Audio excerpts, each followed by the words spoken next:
adventuring in the lands of Toivoa. Most recently, you were up in the Schnozen Protectorate at the Night Spire, the citadel and capital of the Protectorate, a secretive place protected by a cloud bank and the entire military force of the Protectorate. You've come here in an effort to curry political favor and political clout in order to deal with the Lady of Shadows in Ochokvok. You've arrived here, and instantly Islarian was placed under house arrest.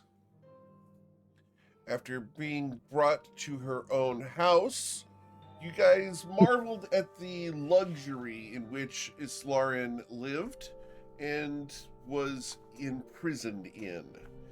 Her gilded cage proved to be quite nice, and you are currently in the preparations for a fancy dinner this evening. Last week we discussed how you guys were getting dressed and how you had interacted with the various members of Islarian's family, the butler, her mother and father, along with her cat. So, that's where we pick up pre-party. What would you guys like to do? Everybody looks intently at his. So is this a jailbreak? Are we crashing this party tonight? I mean, what are we supposed to be doing?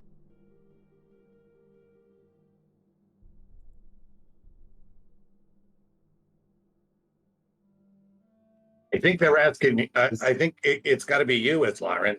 What's going on? Oh, right. I will speak to Rolmos. I assume he will be here. Are you going to go through with it? I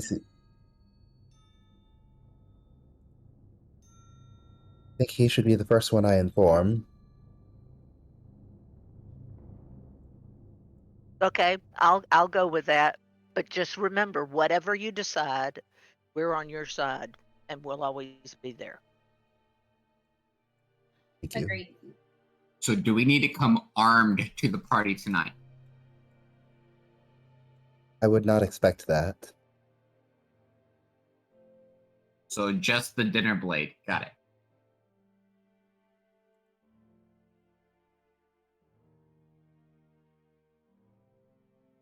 Covet just looks at him and is like, okay, that sounds about right.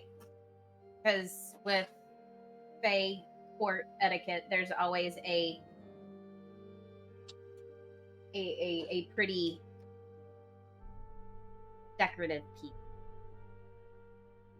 that the, or at least in her experience.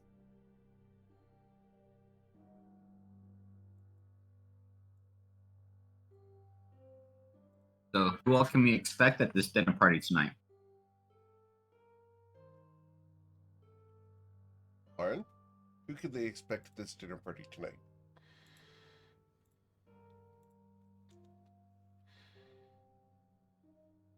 It would be presumptuous to say everyone.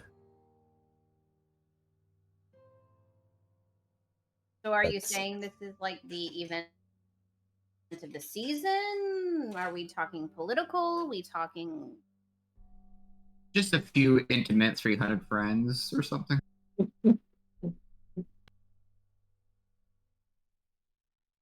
My mother prefers an extensive guest list.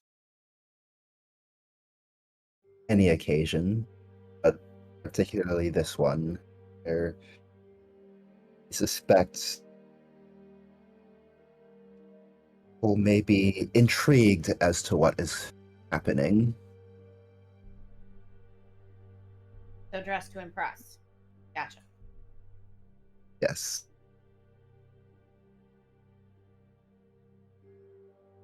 I am always impressive. I love. Yes. Yes, you are. But if this is the case, I think you've had your fun. We need to get serious. Twilight will raise an eyebrow in Covet's general direction. It's time. I see.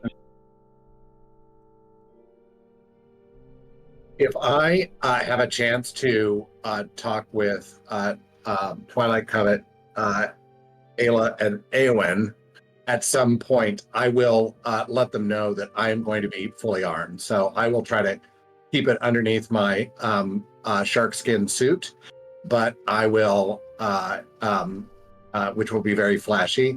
But I don't have that many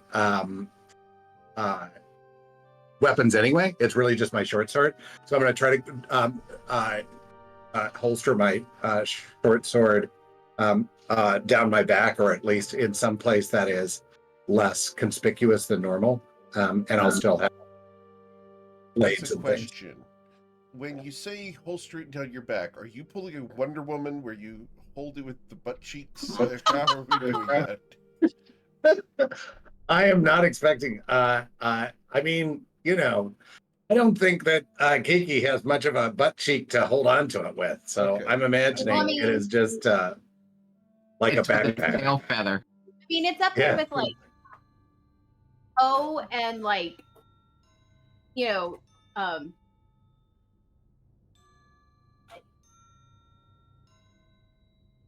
Kung Fu Warrior? The Dragon Warrior? where you tightens up those butt cheeks just to keep things where they're supposed to be. But during the conversation, Twilight will remind Kiki that he is always armed, and if he was ever to remove his arms, that would be a little bit disconcerting. It would be. And it's a good thing that I can't take my arms off, because then I wouldn't be able to fly. Or hold anybody or give them a hug. It'd be very sad. Also that.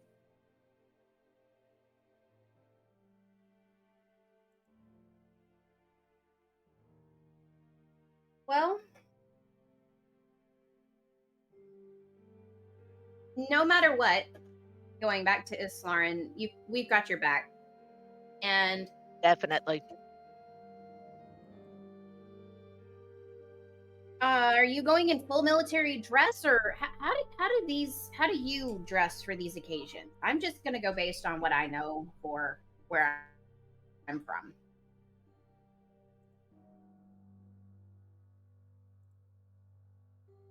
It was planning on wearing one of the dresses I bought. Okay. Very descriptive. You're so helpful to another female. Oh my gosh. Yes. Okay.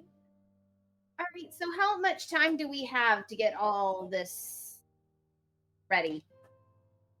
I mean, is it by the sun? Is it, do you mean when Is the it the sun goes third cannon or down? the fourth cannon? Mother said that dinner would be at 6. I plan So to that they- be ready. I plan to be ready no later than 5. So fashionably late is not a thing.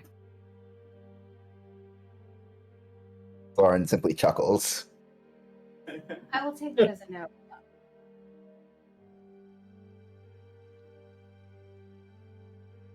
All right. So, GM, what time is it now? It'd be noon. We're running out of time then. Yeah.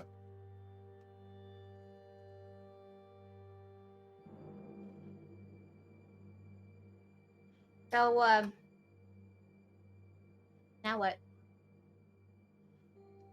Twilight will look at Covet and will raise a questioning eyebrow and ask, "Are you sure? And are you prepared?"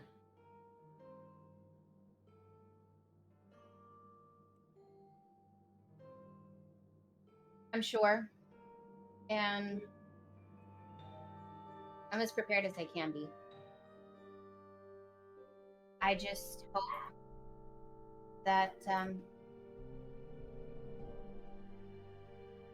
the correct impression is made, or will be made.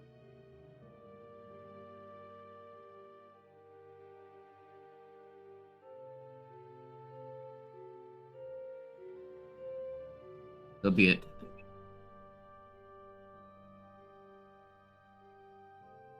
Okay. And there would be a visual sigh, maybe a release, or some type of.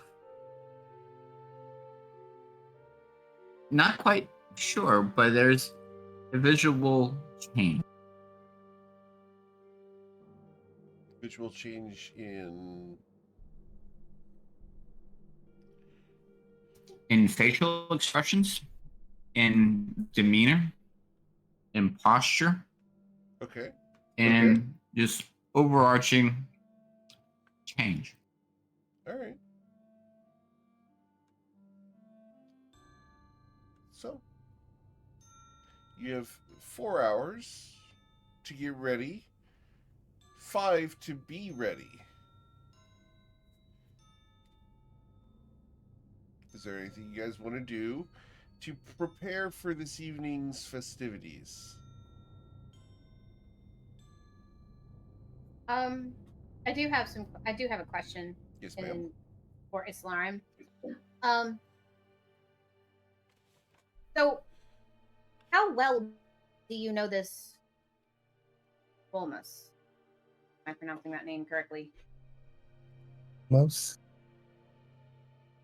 We've met several times, had some conversation.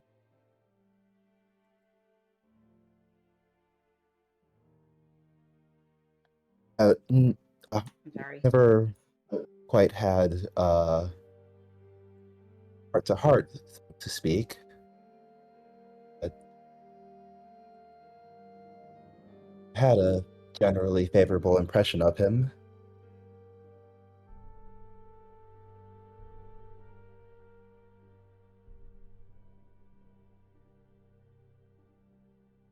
Met when was it?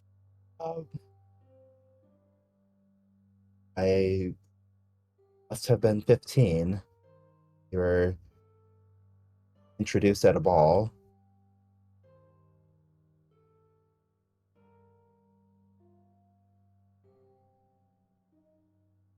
It became likely then that we would eventually be matched. That is when our parents' conversations began to accelerate.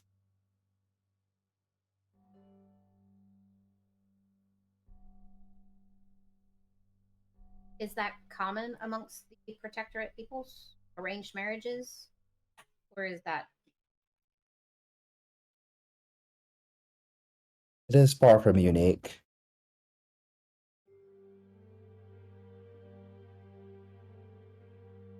As you might tell, love is generally not the deciding factor in marriage here.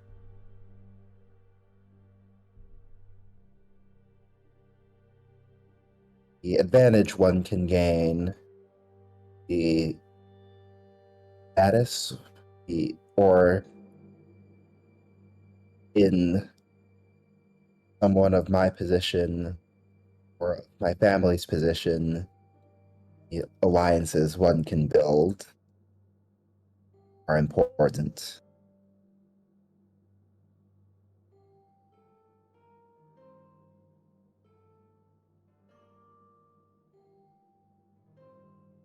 I mean, I can understand, but it's so different from where I'm from.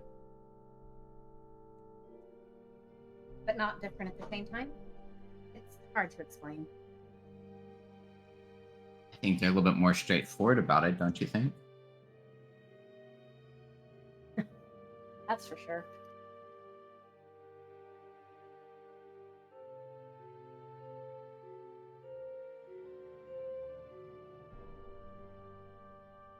I wonder sometimes. I don't think you have to wonder so hard. True. Well, whatever you decide.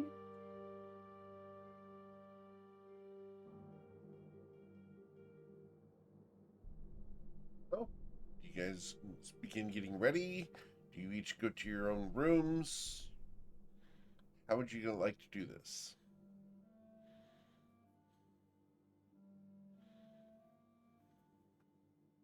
Miss Lauren will go to her own room to begin getting ready. Okay. Your dinner outfit has been set up on an arming stand for you, Miss Lauren. You wouldn't lay out a dress like this onto a bed. This needs to be held up so that no creases are formed.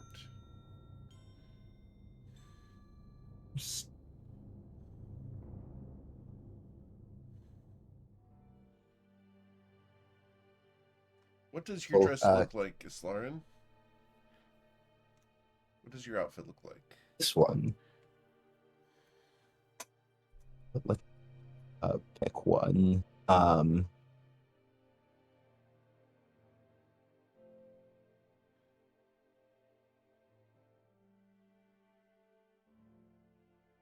You're gonna pick this one.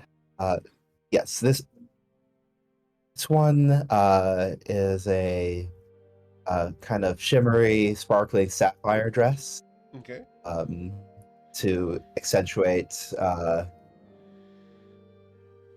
don't know if accentuate's the right word. It's kind of, but yeah, accentuate her skin color, and kind of, I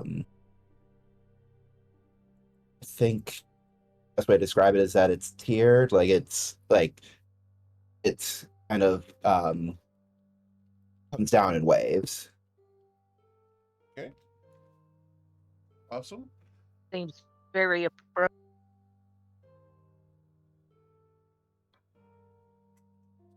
So it complements, not necessarily accentuates, but complements. Yes. Cool. Have you worn it before? No. No, of course not. And was this here, or did you bring it with you?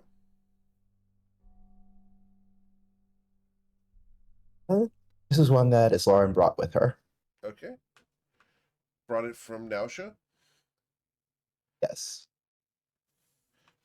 Sweet.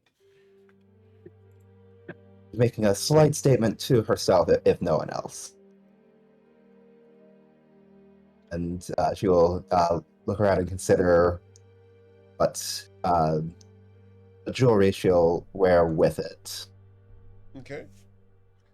What kind of jewelry would she wear? She's gonna limit it to a sapphire brooch. Okay. And leave her necklace in the jewelry box for now. Okay. So no necklace?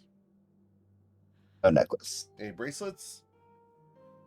Rings?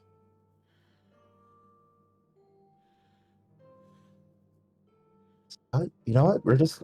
I think normally she would, and I think this time. I think she can find like a pearl bracelet around and wear that, but that would be it. Okay. Cool. Awesome. Then we will go ahead and hand the camera over to Aowen.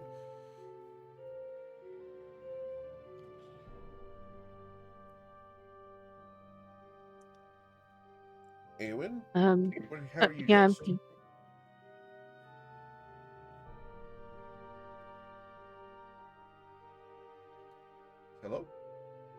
I'm trying to find the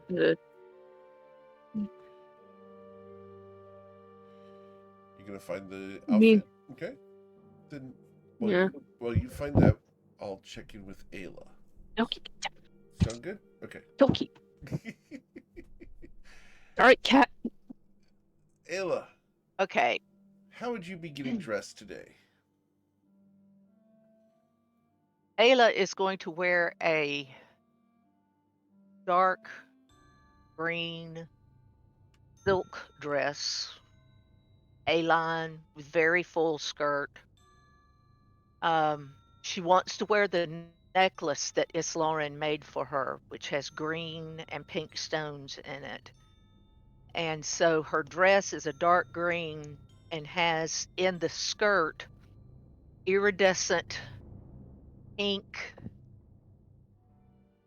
embroidery in it so that it doesn't really make a pattern, but it just flashes as she moves. It's threading. Yeah. And the long sleeves come down in a point on her hand. It has a big round neckline so that the necklace shows beautifully. But she's doing Lauren an honor tonight. She's pulling out her holy symbol. Her Okay. holy symbol is actually a headpiece that was given to her by her mother when she was chosen to make this trip. The headpiece fits across her forehead and up into her dark hair. It has a central gem arrangement on it that has a pink diamond center, and then it's surrounded with green sapphires. And the arrangement of the sapphires kind of look like a cauldron, Okay. and the pink is meant to represent the food that her God promises to provide for everyone. That's Awesome. why it's her holy symbol. And it goes with the outfit. So it looks regal.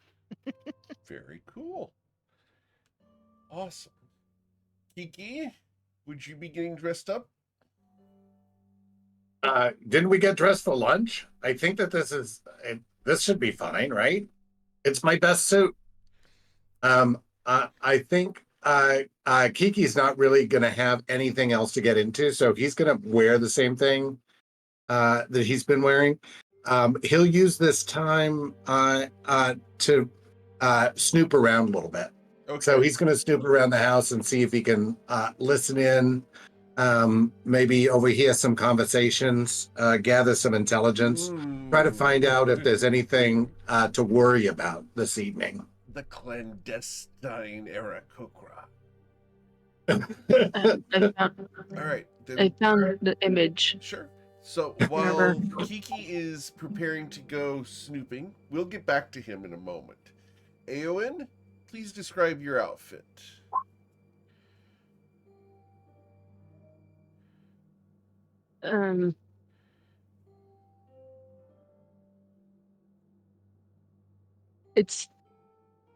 It's like a pretty basic coat. Like you would see in a tuxedo. Okay. Not sure. I'll just call it a chain that's pretty close to what it is, that goes to the ankles, but it has an opening in the front. And the coat is held together by 3 code class. It's pretty basic. He doesn't want much attention on him. And just like a white button-up shirt underneath and white pants. Awesome. I tried my best to describe it.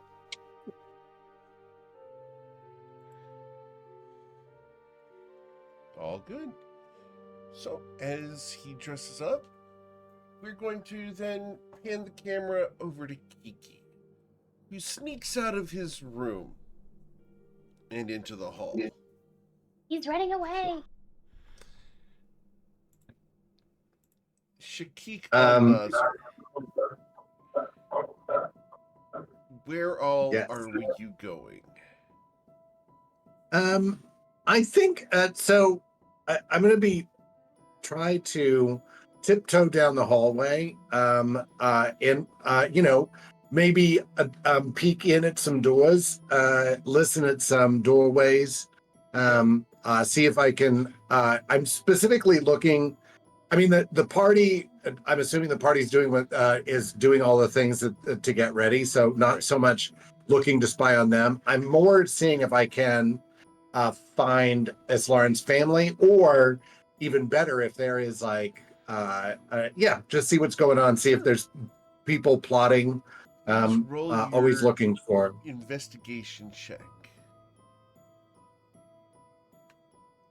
And this is to find out where they might be. So with a 5, you go wandering around Islarin's house. You don't find her mother and father's rooms. However, you will find your way to the kitchen. Inevitably. Oh, there you go. It's a bustling hubbub of activity. You don't need to roll a perception check to find the kitchen when there's a party of this magnitude.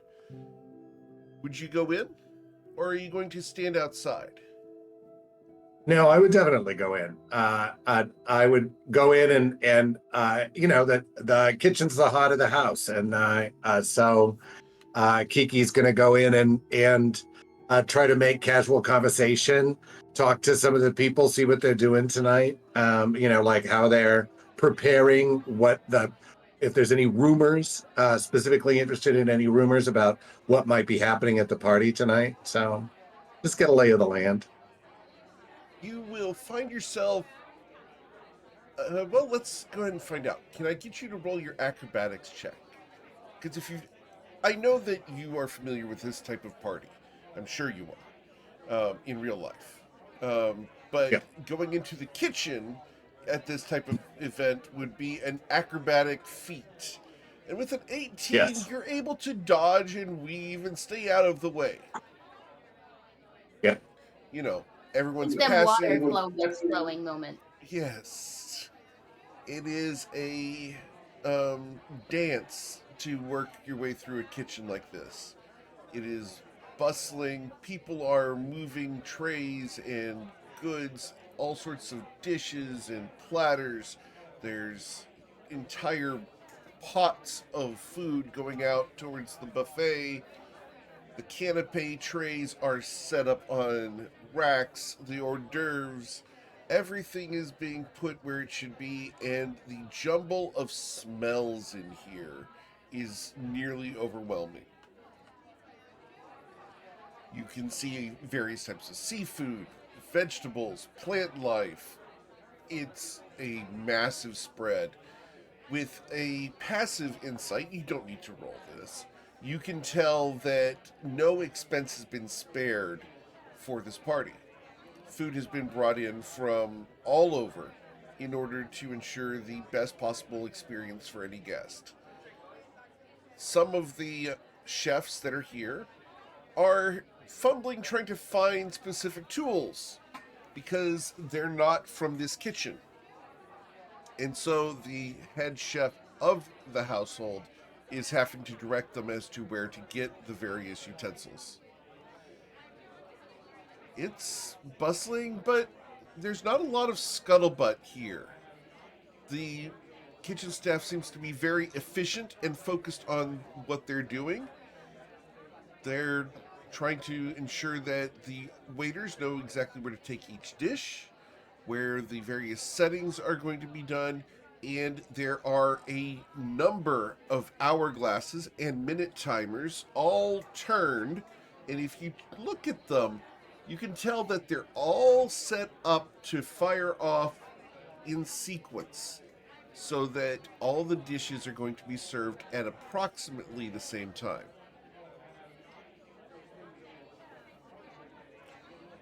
Okay, so all right, so they it sounds like that this is a pretty well orchestrated room. Oh yes. Is there anybody that's that's standing around or like washing dishes, things like that? Somebody that's in a stationary spot where I might be able to chat with him a little bit? Almost everyone's in a stationary spot.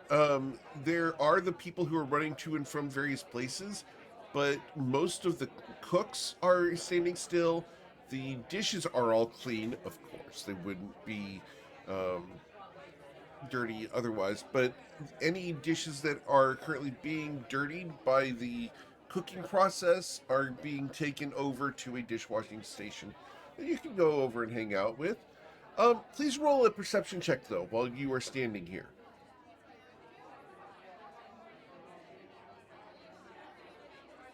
With a 12, you look around, and there is a individual who sticks out. He's standing not wearing the same outfit that the cooks and various kitchen staff are wearing. This man is wearing more of a formal suit. He's fairly well dressed for being in a kitchen, almost like he's observing and ensuring that everything's going according to plan. I'll go up and chat with him. All right. His short blonde hair is cut into a flat top. His blue skin shimmers in the light. He looks at you as you approach and nods. Doesn't say a thing. Hey, nice to meet you. I noticed you standing here, and I'm thinking the two of us look like a couple of fish out of water. Or, sorry, is that not something you say in the Protectorate? I just mean we look kind of out of place because we're all dressed and fancy. Like I'm wearing a suit, you're wearing a suit. Anyway, I'm Kiki. I'm one of the guests here. I'll be in the party, lady. What's your name? He nods, and he's going to say, "My name is Desmond." Desmond. You seem to be watching everything that's going on here. Is this your? Are you the caterer? No. Oh, what's your job? Are you a guest? You're a guest like me? Maybe we can get our seats together. Wouldn't that be fun? Your seat has been assigned, sir. Oh, is it next to you? No, sir. You have a place of honor with the lady of the house. Oh, well, that's nice. Well, you can sit with us if you want. I think you seem to be honorable. I appreciate that observation, sir. I am going to be engaged in other activities. Oh. Oh, so you are working. So what's your job? I'm security, sir. Oh, interesting. Okay, all right. Well, I'm sort of security too. I'm a monk. I'm from the monastery of the Serene Waters. That's very interesting. Have you heard of us? No. Should I have? We're in Raipur. Oh. Have you ever been on the mainland? Look. I appreciate your desire to engage. But I'm not impressed with you. And while I think that you are in the right mindset and have a good heart, I'm not certain that you're actually capable of protecting your friend Islarin. Oh, well, I can be somewhat deceptive. That's sort of a monk thing. We're very, people don't really understand what we can do until hopefully we take them a little bit by surprise. Do you think she He turns needs to protected? you and squares up a little bit. What exactly can you do? I mean, I can do some things, but you're working and maybe, hey, I'll tell you what. After we eat, when everybody else is dancing, maybe you and I can go and spar a little bit because that could be fun. But do you think that there's something to protect her from? Because I am a little worried about Aslaren. This hasn't been the best homecoming, if you know what I'm saying. He looks at you and narrows his eyes. I don't have time to play. Aslaren Shonazath is always in danger, and it is my job and duty to protect her, along with anyone else in this household, including yourself, sir. I do appreciate that. That's good. But do you think that there's anything specific tonight we should be watching for? He looks at you, and like those stiffs that everyone knows, anything out of the ordinary that you notice, please bring to our attention, and we'll deal with it. Please enjoy your evening. Oh, you see, that's kind of a problem because I don't know what's ordinary. I haven't normally, I really am kind of a bird out of the air. Well, I don't know. That analogy doesn't seem to be working too well. But I feel like I'm not really in a place where I understand what's going to be in place and out of place. I haven't spent much time at court. I used to live on the streets. You probably find that hard to believe because I'm so refined now. But I was once a street urchin. And now, and then I got to live in the monastery for a while, and now I hang out with these cool friends. So yeah, I've come a long way. Yeah. But I don't know if something's out of place or not. So what should I watch for? Anything that gives you a reason to feel uncomfortable. Bring to your attention. All right. You understand, the party that you are going to be participating in is as much of a political maneuvering as it is a dining experience. Watch for assassins. Watch for troublemakers. The slightest word, hint of a head tilt. Everything that is going to happen at this party is going to be very carefully calculated and performed. Should a mistake be made, it will be obvious. This is interesting. Chess on so many levels. I'm thankful that all I have to worry about is the security and safety of the people here. All right. Well, I'm going to keep my eye on you, and if you look nervous, I'm going to get nervous. But outside of that, I will definitely do my best to keep you informed if I hear or see anything that seems a little odd. Nice suit, by the way. You look great. You have a great night.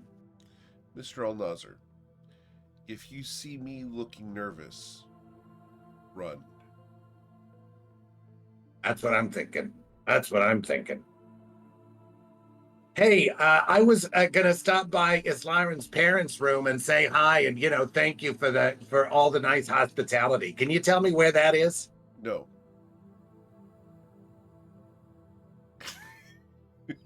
All right. Well, I think they told me. They told me it was down this way. I'm gonna walk this way. I'll go find it. The face drop that you could just see from Kiki is, you can feel it in other rooms and you're not even there. I mean, that rattled the floors. How did they alone with saying nothing at all? You go to one of these major parties at a house of any kind, and you know that asking where the master bedroom is not exactly something that people ask. That's why I love Kiki. Kiki will ask. Oh, yeah, absolutely. Absolutely. All right. Well, it's been really fun talking to you. I don't want to keep you, occupied though, because I know you got a job to do, all the protecting and stuff. So you take care of yourself, and I'll be keeping my eye on you. And Kiki's going to go off and wander probably in another direction from the direction that he came, just to sort of continue to explore. It's also, I mean, the other thing that Kiki will be thinking about at this moment is like, if we have to get out of here, where's a door? Because he just said, like, if he looks nervous to run, so just trying to get a little bit better of a lay of the land. Sure. Roll your investigation check, sir. Oh, this is good. I know. Thank you. Hey, With it's a 9. Yeah, with a 9. Shiza, I believe is where we go with this, right? So with the 9 Shiza, you look around and you will see the exit from the kitchen. Other than that, you're not going to be able to find any good exit points other than the front door. So you have 2 points of egress that you are aware of. Yeah. All right. I mean, I think that's kind of the extent of what Kiki's going to be doing. He'll be walking around. If he sees other members of the party, he'll share what he learned, the little bit that he did learn with other folks. Okay. You won't see any of them out and about, I don't think. Maybe Eowyn? Eowyn, would you come out early, or would you wait until it's time to be brought out into the party?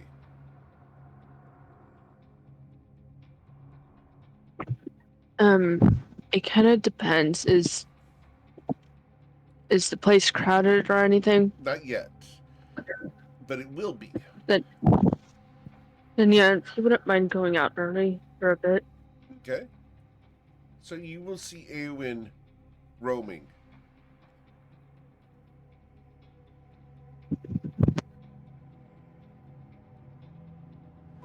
If I see Eowyn out roaming, then hey, Eowyn, I was in the kitchen a few minutes ago. I think this is going to be quite a party. They had lots of food in there. It smelled great, by the way. I don't know if you use the phrase fish out of water, but you shouldn't use that here. It seems to offend people. But that's kind of a side note. I met this guy named Desmond, and he was telling me that he's kind of expecting some problems here tonight. So I don't know. I think we should be on our guard.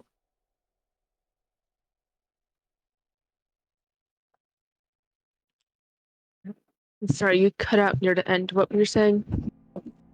Was saying that I think that we should be on guard a little bit because Desmond was telling me that he's kind of expecting some problems here tonight. Was he a guard or security? He's security. Yeah, he's security. He's in the So Kiki will relay probably more detail than you want to know about the conversation he had in the kitchen. So you'll know that it's the security guy, and he will, And so I'm just saying, I think I went around. It looks like there's only 2 exits: the exit from the kitchen and then the front door. So I don't know. It's a big house. You'd think there'd be more ways of getting out, but that's all I could find. Oh, okay. I'll remain on guard, but the thing is, I feel like all security have that mindset of something's gonna go wrong, so we shouldn't try to be too paranoid and just mostly try and enjoy our time here. Yeah, that makes sense. So you're not worried. You think that everything's okay? For the most part, yes. You said the kitchen. Did you say the kitchen was busy? It's very busy. Yeah. Oh. It means there's going to be a lot of people at the party, doesn't it? Oh, yeah. I think that there's going to be a lot of... there's going to be a big shindig.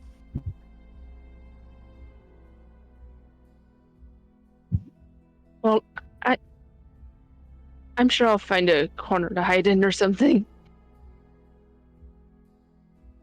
Oh, you and me both. Yeah, I'm gonna try to stay out of the way. I'm a little short, so at my height, you don't really want to get into the middle of, especially with all these folks. They're all like so tall. It's, yeah, I can see why you'd be worried about that. I'm mainly worried about social interactions. Ah, gotcha. Yeah, I just don't want to be stepped on. Sounds like me every day. My favorite lawn gnome. All right. Well, what are you doing between now and the party? I don't even know what time is it.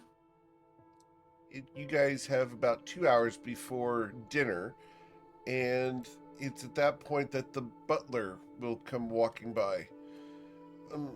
Pardon me, and he's going to look you both over, down and up. Excuse me. Kiki's gonna pose, assuming that he is admiring the suit. Eowyn's gonna try and hide behind Kiki. The butler looks at you both and inspects, trying to make sure that you guys meet expectations of the situation.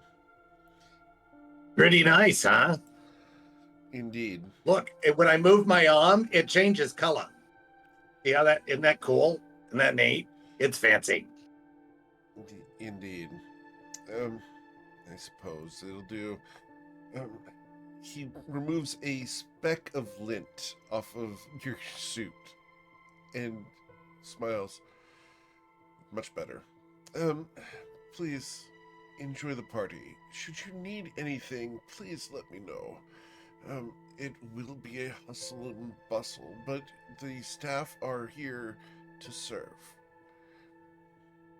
And he will. This must be Huh? This must be rough on you guys, huh? Because like I know that, yeah, and I see all these people coming in. They're so fancy. It's got to keep you running, huh? Yes, sir. It is important. Well, if you need help or you need something, you let me know, because I'm good. I'm fine.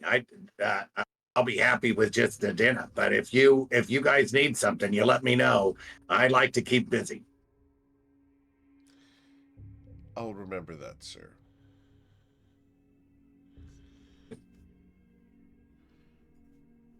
Perhaps, how are you with a tray of canapes?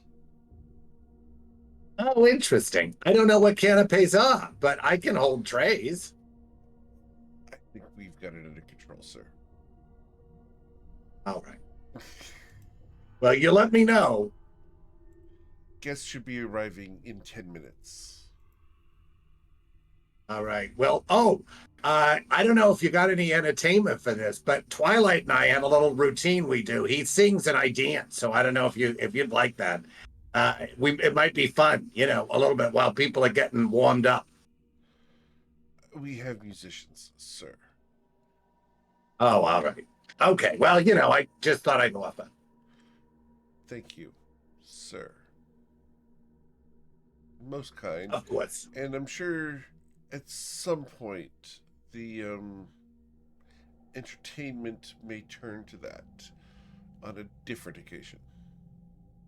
Well, you just let us know. I've got my shoes on. I've got some shoes on. I do a little soft shoe, and Twilight's quite the singer. So yeah, you just let us know. I'm sure he'll be fine. Soft shoe, sir. Yes. I'm yeah. unfamiliar with Here. the term. Let me show you real quick. Hold on.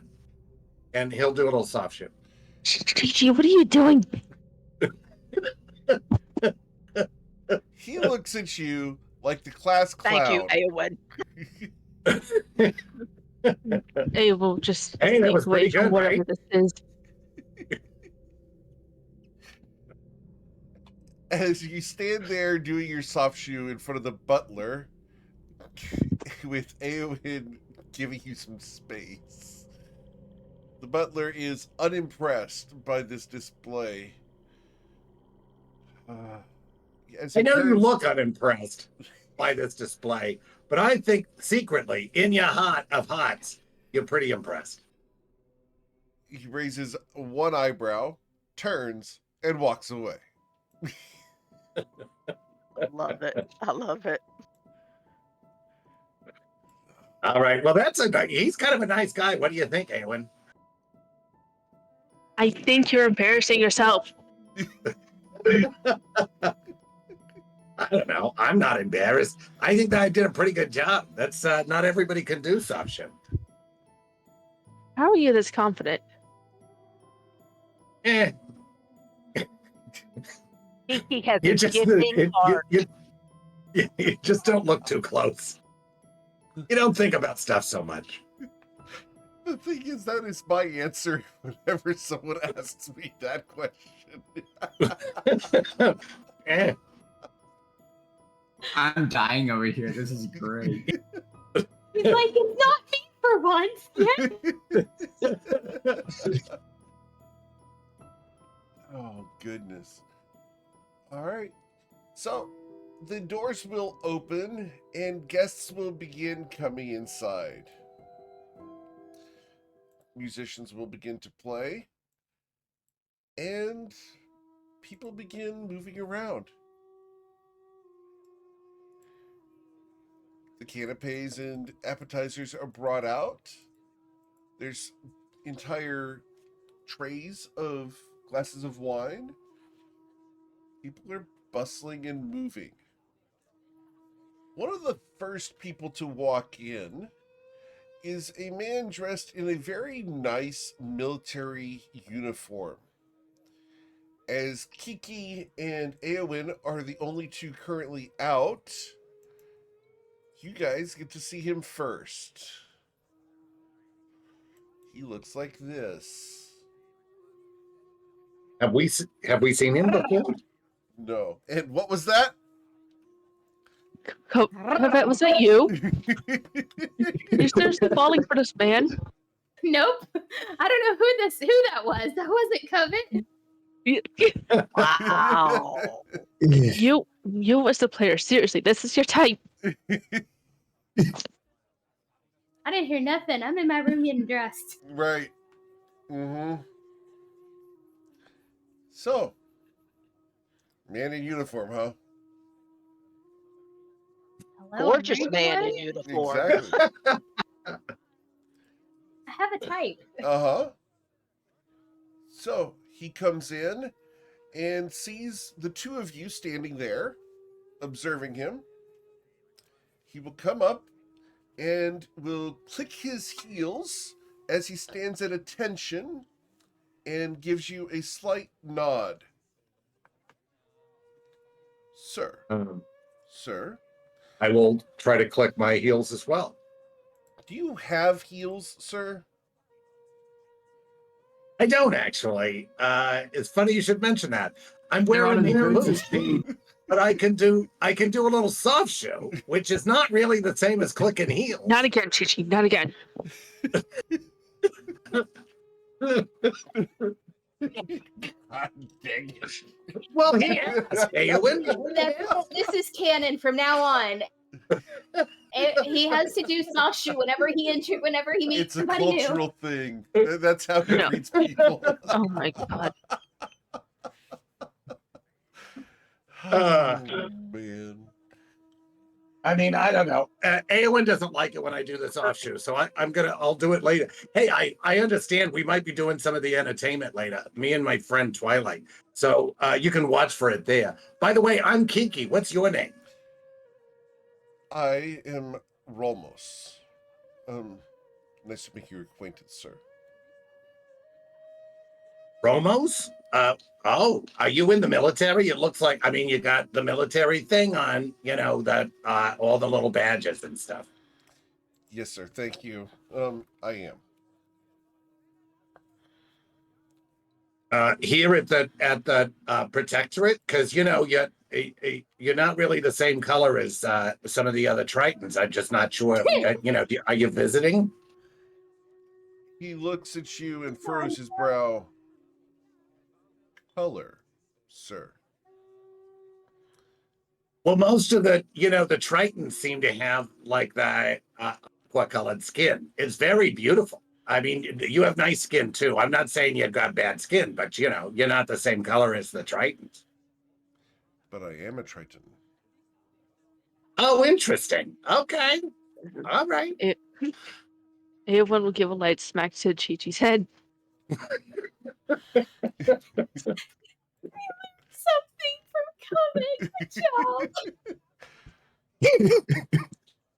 Well, it's very nice to meet you, Romos. Um, yeah. I'm just here with Islaren. I'm a friend of Islaren's. Indeed. Nice to make your acquaintance then. More formally, I am Romos Menagath. Are you a friend of Islaren's too? Potentially. Have you known the family long? It's supposed to be a really big party tonight. Indeed, I have. And who's your friend? And he clicks his heels and gives the same curt nod to Eowyn. Oh, this is Eowyn here. Eowyn, say hello. And I'm going to be looking behind me, trying to figure out if Eowyn's trying to hide behind the 3.5 foot tall Kiki.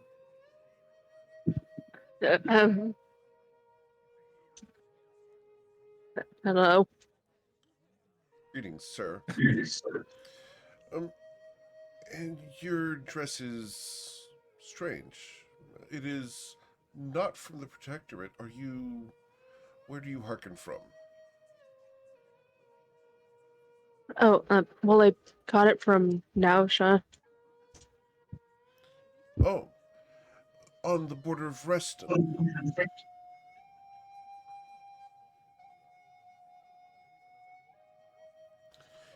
Interesting. And you appear to be part of a military structure as well. What do you do in Nausha?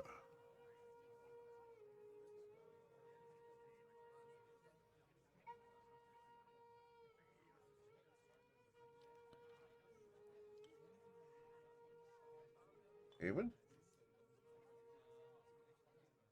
Alright, I was trying to think the best way to explain it. Okay.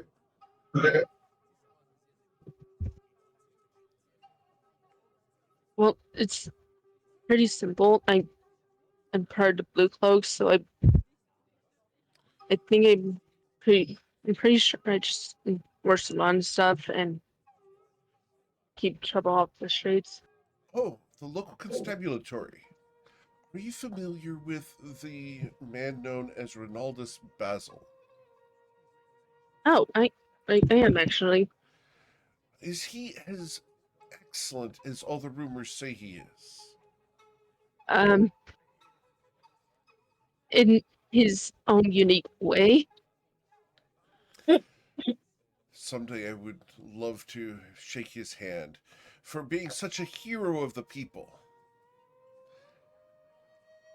If you work with him, do you work with him? Um, I believe so. Oh, is he not a high-ranking individual of the local constabulary?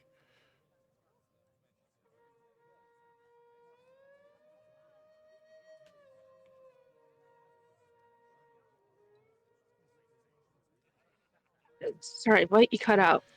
Is he not a high-ranking member of your organization? Oh no, he is high ranking. Sorry. Oh, then you must be aware of him. It must be an honor and a privilege to work with such a great man. Yeah, totally is. You must be quite the proficient swordsman yourself. I must admit that such an honor to have been placed in a position with Ronaldus Basil is surely a, a privilege. I'm, it's an honor to have you here at this festive event.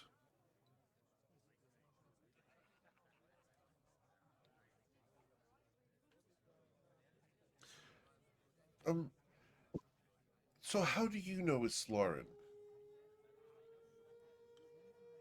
And have you known her long? Um. Uh.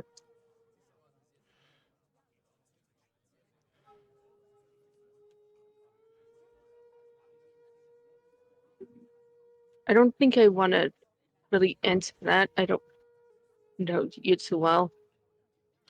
Very well. I understand.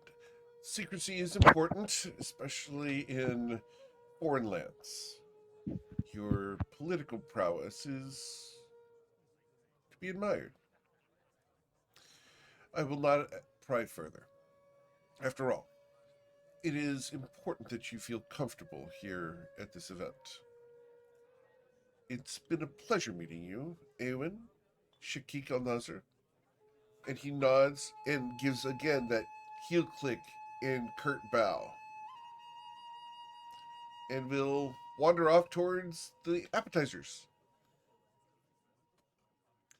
Being the I awkward think guy this who party's got going here to be a lot of first.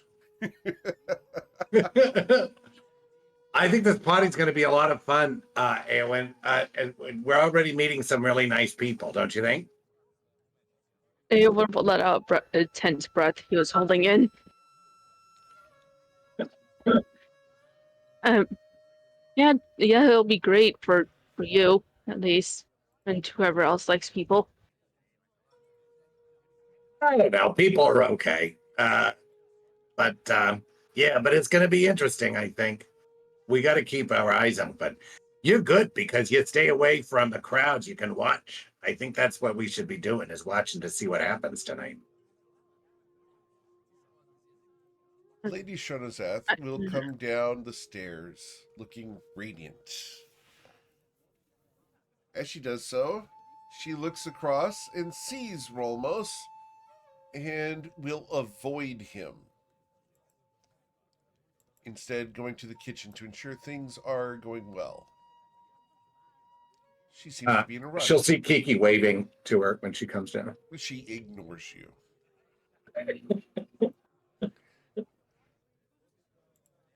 You've been to these parties. You know that this is exactly what happens. Oh, 100%. 100%. I think she didn't see me, Eowyn. I think she ignored you. I don't know. Well, maybe. You might be right. Mr. Shonozath will come down afterwards. And he comes down and sees you waving. And he will walk over. Yes. Hey, good to see you. That lunch was really good, by the way. Thanks so much. I'm looking forward to dinner. I was in the kitchen earlier. I was saying hi to your friend Desmond, the guy who, is doing security, if you know what I'm saying. He seems like he's really on the ball. You should feel totally safe, I think. He is not my friend. He is the jailer of my daughter. Oh. Well, then he's not my friend either. And he fooled me. He was very warm when I was in there, but now I understand. He was trying to butter me up. He's doing his job. And we must accept that. Yeah, I suppose so. Hey, have you met Rolmos? Rolmos Menegath? He just came in a few minutes ago. He doesn't look over his shoulder. He knows exactly where he is. And he goes, yes, I've met Rolmos. He is betrothed to my daughter. He's what? Oh, that's the guy. That's him? Indeed. Come on, you could have done better. Would you prefer that she marry you, sir? What?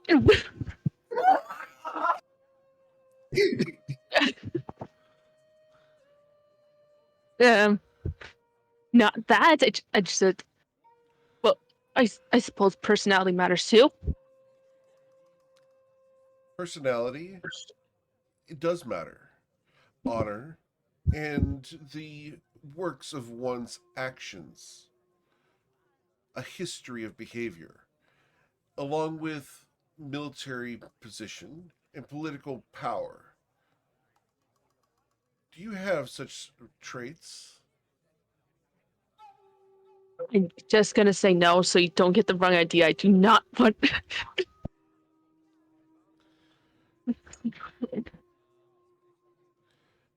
I think I'm just gonna go. Do you believe my daughter named me nephew? Where did you get that idea? He smiles. I was in jest. No offense was meant. Rolmos is a good man. He has earned the right to court my daughter. He has earned the right to marry into my family. And we have worked hard to be worthy of him. Islaren is a valuable woman. And one who has duties to perform. Do you know of any reason why she should not marry Rolmos? Well, his looks aren't that great. Appearance is not everything. I mean, you're putting him next to his Lauren of all people. Indeed.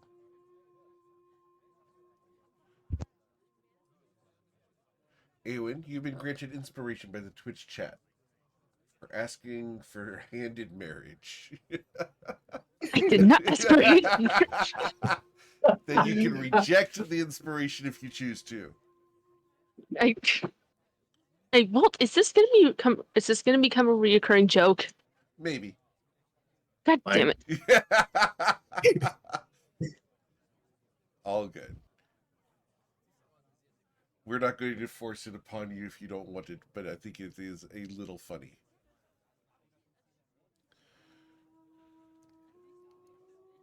All right. Do you know any reason why Rolmos should not marry Islaren other than his appearance? No, that's it. So you believe him to be ugly? I believe I said that enough. Do you believe their offspring would be disfigured? Oh, definitely.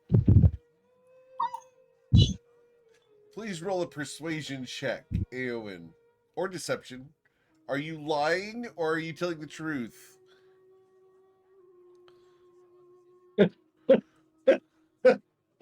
I'm telling the truth. Why? You think that Rolmos and Islaren would have ugly babies, okay? Okay, GM, just for the sake of Yeah. everything, can you pull up him again? Just well, are so you we going to can be actually squealing once again? no. Right. You're just looking for an excuse to see him again. I mean, Not wrong. Jesus. The babies would be funky. I will say the jawline's really nice. Anyway, She didn't reject it. She just wanted to see the art again. Oh, gosh. I mean, he looks kind of like her dad. I don't see why. What am I supposed to be rolling? Yeah, he does look kind of like Dad. He does. I'm just saying. But the babies would be what? Pale blue? Baby blue. Baby blue. Oh my of gosh. course. Oh my god. But bump. I couldn't help myself. Too early for this. Okay, we're all going to hell for this He's conversation. thinking to himself right? that he had no idea that Eowyn had the hots for Islaren. I do not.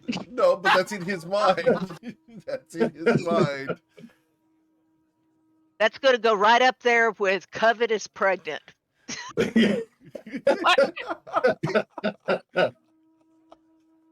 Oh, man. Do I have a long lost brother? I'm just gonna roll whatever, and you tell me what's wrong or not. Okay. So please. Wow, a 26. Wow. Oh, she's Oh persuasive. no! No, no, no, Oh, this is no, gonna no, be no, no, no. great. Why did you do I that? love this so much. As a GM, this is amazing.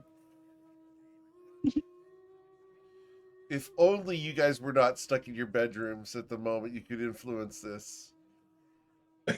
So, Eowyn, you're going to seed doubt in Mr. Sonozath's mind about the fact that Rolmos and Islarin would have ugly babies. No such thing as an ugly baby. Good. Oh yeah, there is. Absolutely there is. The Buddha baby that lived next door. Okay. There is such a thing as an ugly baby. So Mr. Sonozath is going to walk away to go talk to Rolmos.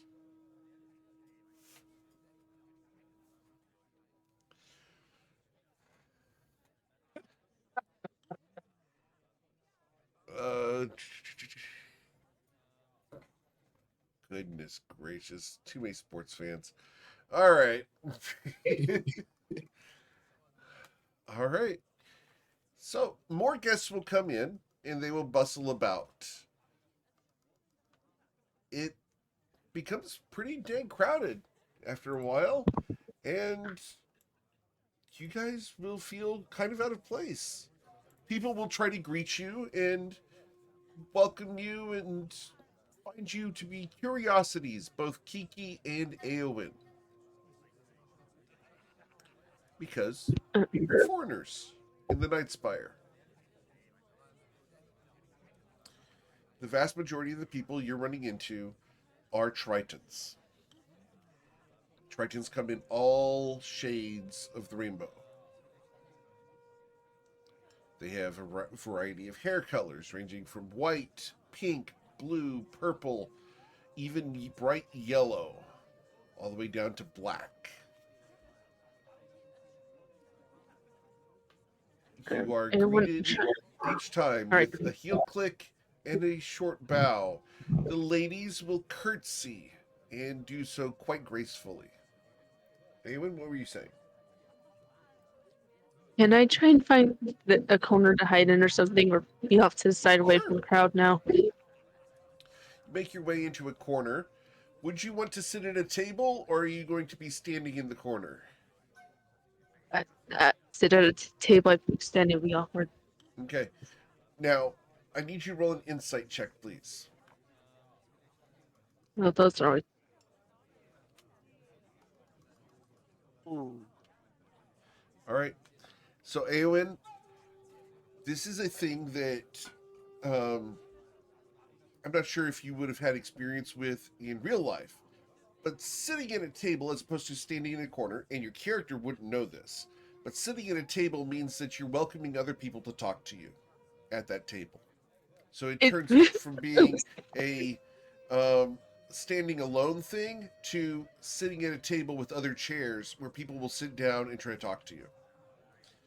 What if I just move all the other chairs to a different table? You could move all the other chairs to a different table to have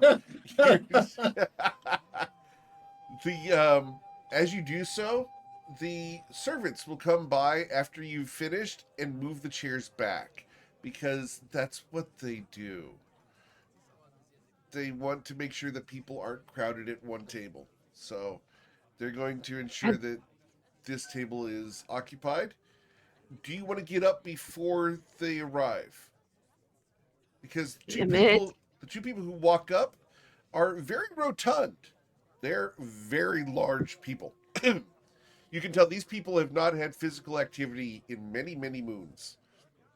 They look very cheerful and friendly. As they will put their plates down, they will look at you. Are these seats reserved?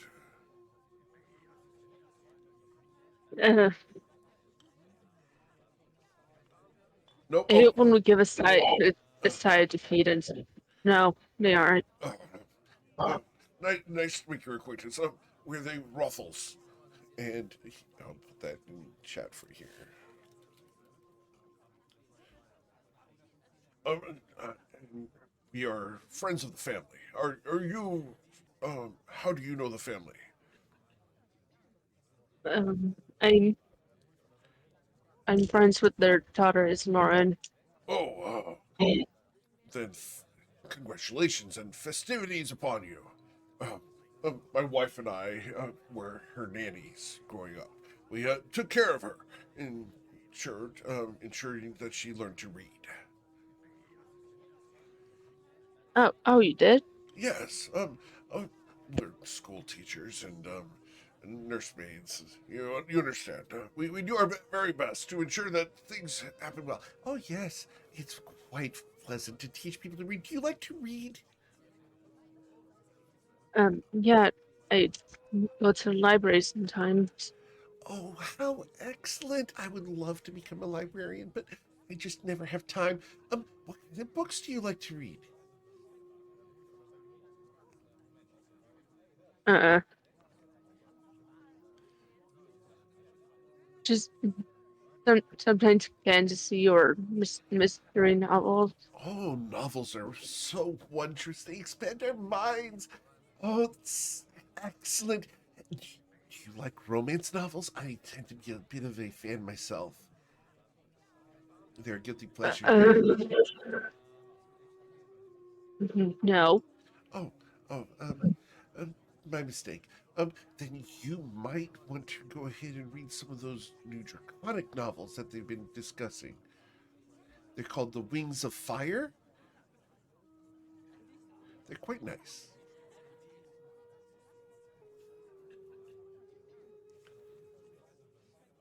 Are you familiar with them? I don't believe so. Oh well, if you like, Islarn has a few of the books in her room. I'm sure she'd be willing to share them. They're her favorite, or at least they were when she was much younger. I will keep that in mind. They tell the story of a rebellious dragon who uprises against the hierarchy of the draconic world. It's quite an interesting story.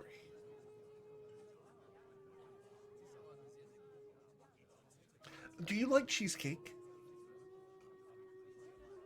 Uh, I don't think I've ever had it Oh, then before. you must absolutely try this. And she's going to take her little cheesecake plate and slide it across the table to you. Uh, I You I absolutely must really try it. It's so rich, and they make the best ones here. I really appreciate the offer, but Have you it tried the won't. biscuits? And he's going to slide a tray of 5 biscuits over to you with a little pot of honey butter. Where did Chi Chi go? Kiki, as a question, would you be returning from the buffet line? Yeah, I would probably, knowing that Eowyn isn't somebody who likes to hang out with people, Right. I think Kiki would make 2 plates in the buffet line and bring one over to the table. Such Hey, a who's your good friend? wingman. Exactly. You just had to. I had to.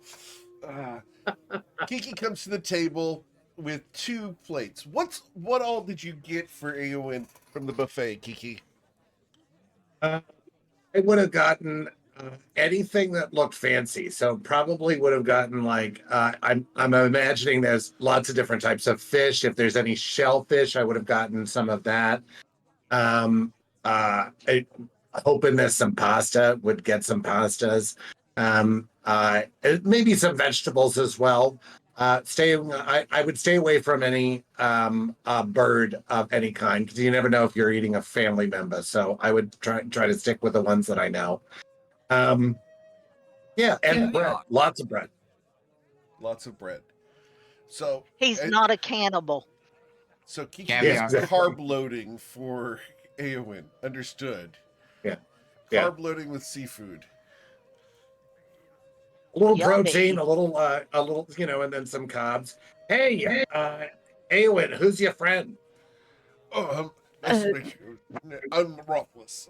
Mr. Rothless, nice to make your acquaintance. And you are, Oh, I'm Shakik Al Nazar.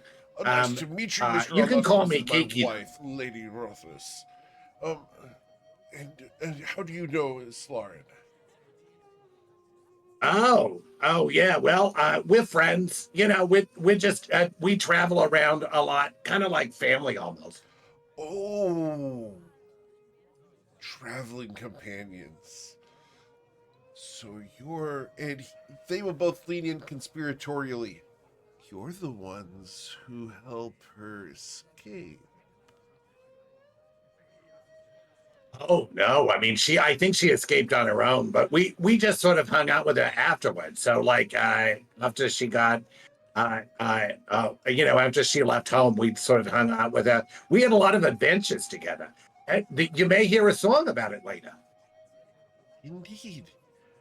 I'm sure that it's been quite scandalous, all of the things she's been up to, all the people she's met overseas, all of those relationships she's gotten into. Well, I mean, most of it has just been like the friends that are here. You'll meet most of them tonight. Is she in a relationship with any of you? Oh, it's funny you should ask. I mean, no. I mean, not. And he'll sort of look over at Aelin a little bit, and then be like, I mean, not that I'm aware of, I guess. Is there something we don't know? Because we heard a rumor that there was some man who was going to challenge for Rolmus's hand. Yeah, I know. I kind of feel like I should keep my mouth shut at this point. Aelin, I don't know if you want to say anything. This might be the time. They both look at you anxiously. You? No. Everyone will hide.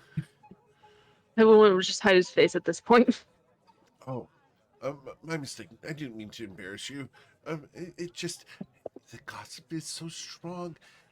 Ramos is the presumed suitor, and well, it's such a advantageous position. Everyone really thinks that it's going to be Rolmos after all. There's not a better candidate that we're aware of. But can you imagine marrying into the Shonazath household? The entire protectorate is named after them. It's amazing how much wealth and power they've got. There's even a rumor that they could be shooting for the tribunal. I honestly I think I don't know they're- what that means. Oh, the protectorate is ruled by a tribunal of elders, former military members who handle the political goings on of the entire protectorate. They are generally a meritocracy, but political influence does have a major factor in it. Should the marriage between Rolmos and Islarin go through, then the Shonozath family would have major swing and pull with the tribunal in order to perform whatever political machinations they desire. Not to mention great wealth and opportunities that wouldn't be afforded to most other people. Just being associated with them means that, well, we would get paid more, and so it's beneficial to many, many other people.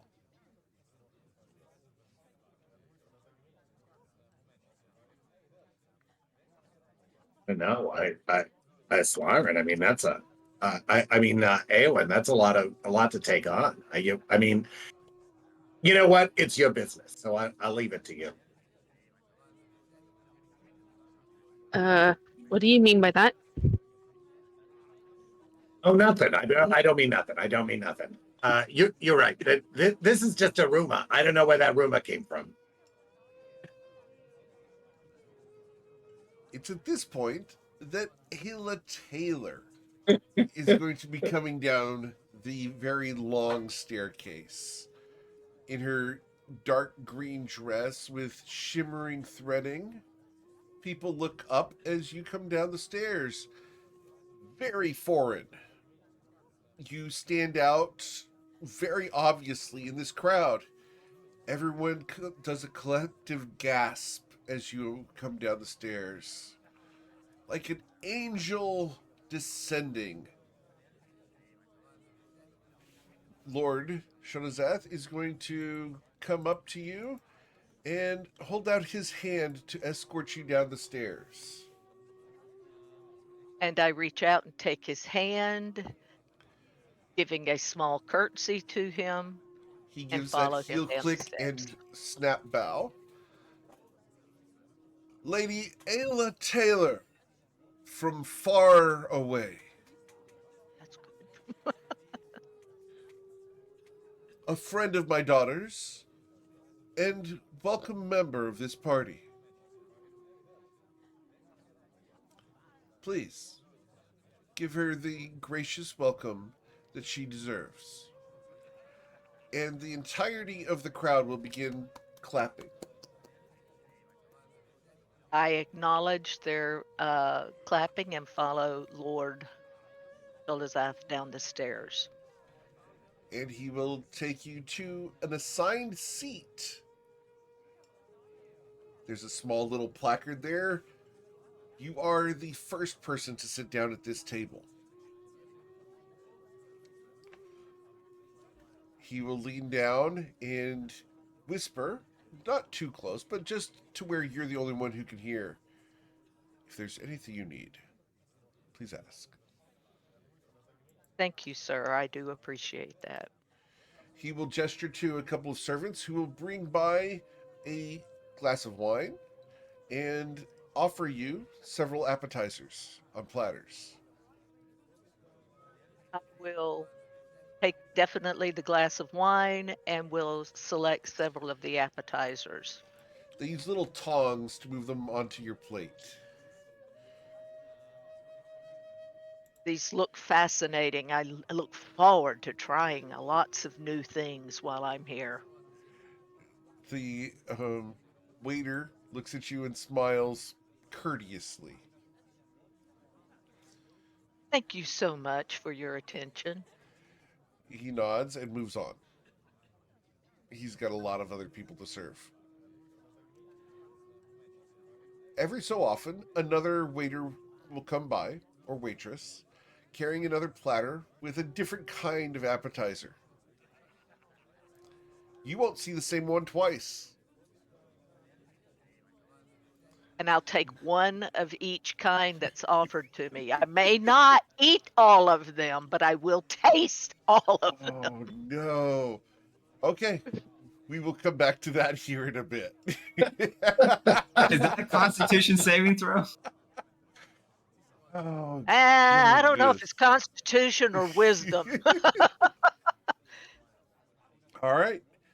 So, next we see coming down the stairs, we see Twilight's Call and Covet Von Sin. We never described what they were wearing. So, Twilight, what are you wearing? So, Twilight strides confidently into the room with Covet Von Sin on his arm.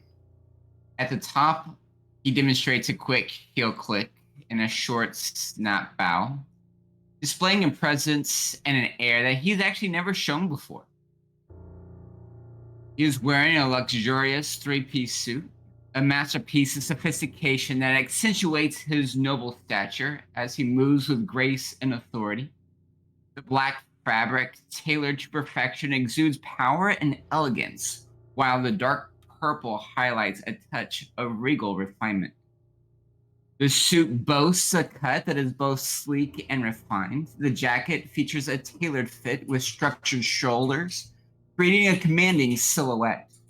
The trousers are expertly tailored for a sharp, polished look, while the vest completes the ensemble with a touch of fierceness. This cut exudes an elegance of luxury, perfectly complementing Twilight's dignified presence. Upon his brow rests a black circlet adorned with delicate silver runes that whisper the secrets of Chantara Grove. As he wears it, The shadows of his past intertwine with the light of the present, marking him as heir of Chantara Grove. With a hint or a look of destined to reclaim its mysteries with unwavering resolve. And on his arm is his wife, Covet von Sin. The crowd is silent as you guys appear. Covet, what are you wearing? Covet enters on Twilight's arm, adorned in an off-the-shoulder, floor-length gown of ethereal beauty. The gown boasts a flesh tone underlay, overlaid with a fabric that begins in midnight black at the bodice and gradually transforms to a rich, deep purple as it cascades to the floor. Intricate vines of purple and black embroidery entwine across the gown, culminating in an elaborate depiction of a tree reminiscent of the ancient and mystical Chantara Grove. Her hair falls in luxurious curls, crowned by a black circlet fashioned to resemble entwined vines of onyx. At its center, a dark jewel glimmers, capturing and reflecting light with each graceful turn of her head. A necklace of black and purple stones adorn her neck, each gem shimmering with a beautiful glow. Upon her finger rests a ring of black and zircon made by Islaren, the stone shimmering with an otherworldly light, alongside a simple yet elegant silver wedding band. As she steps forward, she offers a graceful curtsy, her movements a testament to the elegance and dignity of one who has been steeped in the ways of court from birth. She is a master of the intricate and subtle games of power and influence. As you guys descend the stairs, the purple and black that you all are wearing contrasts with the teals and whites of the rest of the dinner party. You stand out. It is very obvious that you all know what you're doing in a situation such as this. And there is a hint of fear that runs through the crowd. The iconography of the Chantara Grove is not lost on the people here. And as you descend, people will begin to move away from the bottom of the stairs. Lord Shodazath will rise up the steps, 3 or 4 steps, before turning to the party. Lord Twilight's Call and Covet von Sin, friends of my daughter Islaren Shodazath. They come from far away, and have traveled far in order to grace us with their presence tonight. Please, show them the welcome that they deserve. And the crowd will applaud.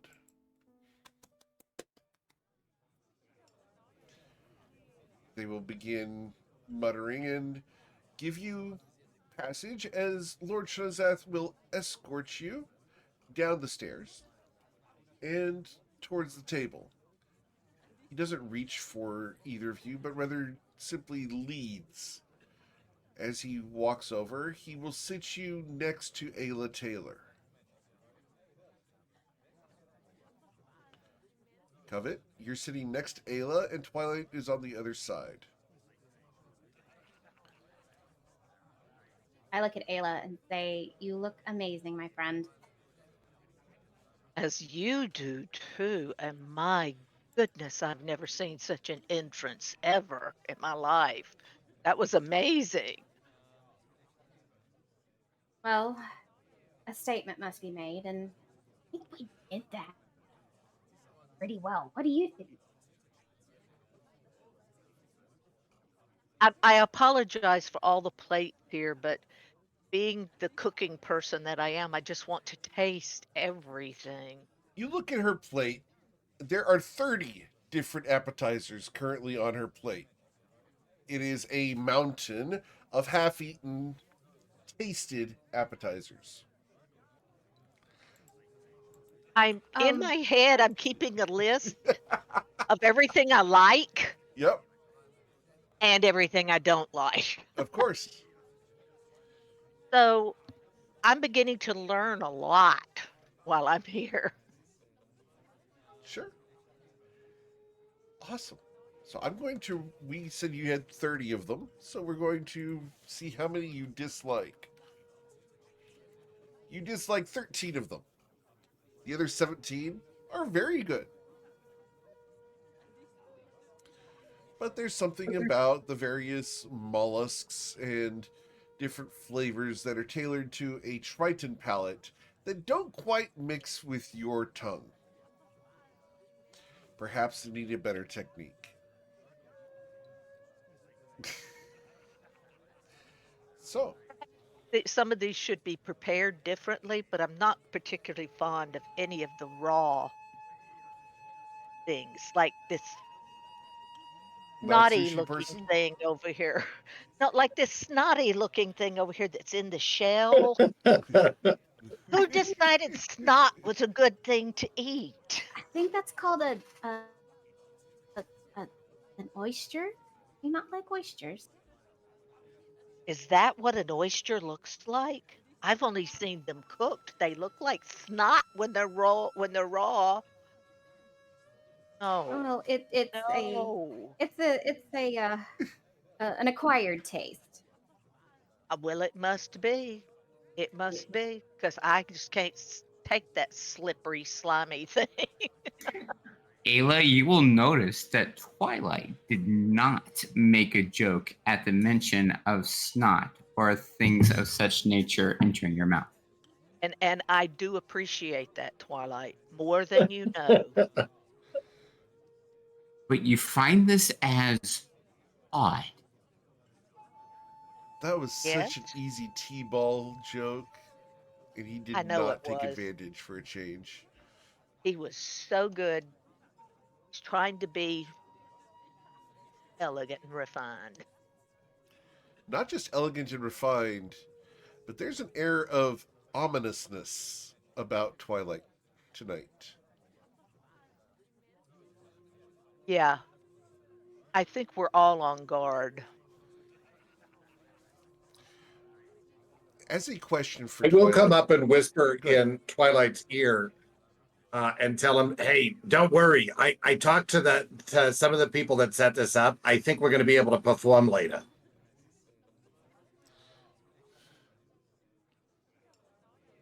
Twilight, in a subtle whisper, will inform Kiki that I don't think tonight is the night for such indulgences.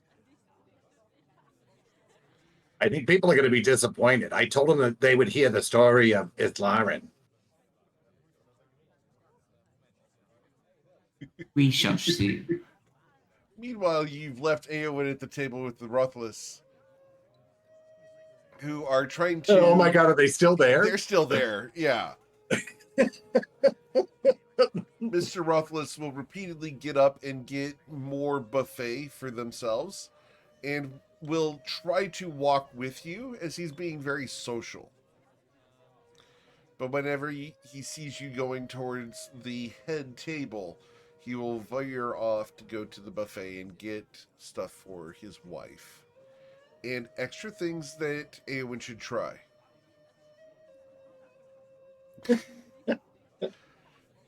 So, it's about this time that coming down the stairs will be Lady Islaren Shunazath.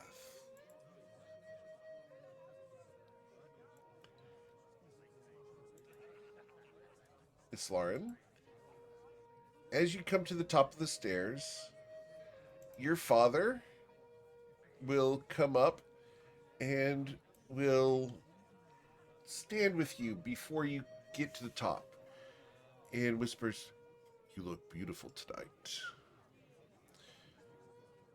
Know that this is important, and we support you."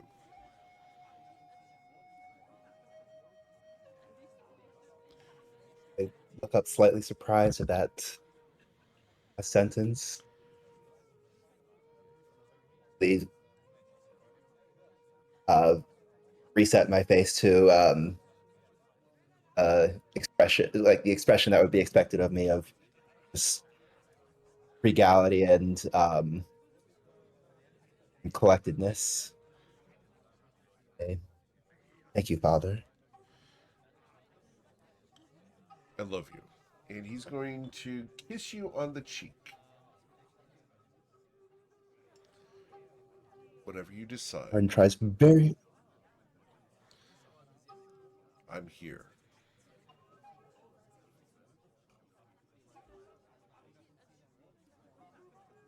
Arden tries very hard to not let a tear fall down her cheek as she nods. He notices and will straighten up his back. Are you ready? Ready as I can be. Have you decided?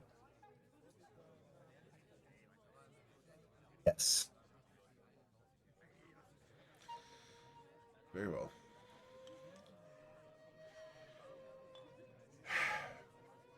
You know, I'm nervous about this too, right?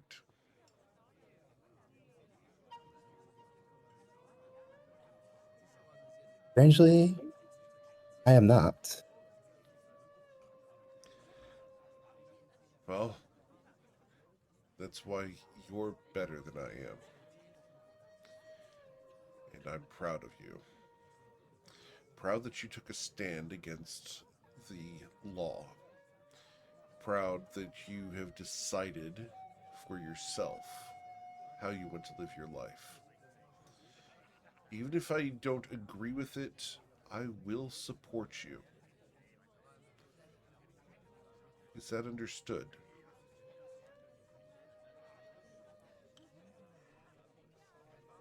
It's all I've really wanted to hear, Father. He squeezes Love you your too. hand.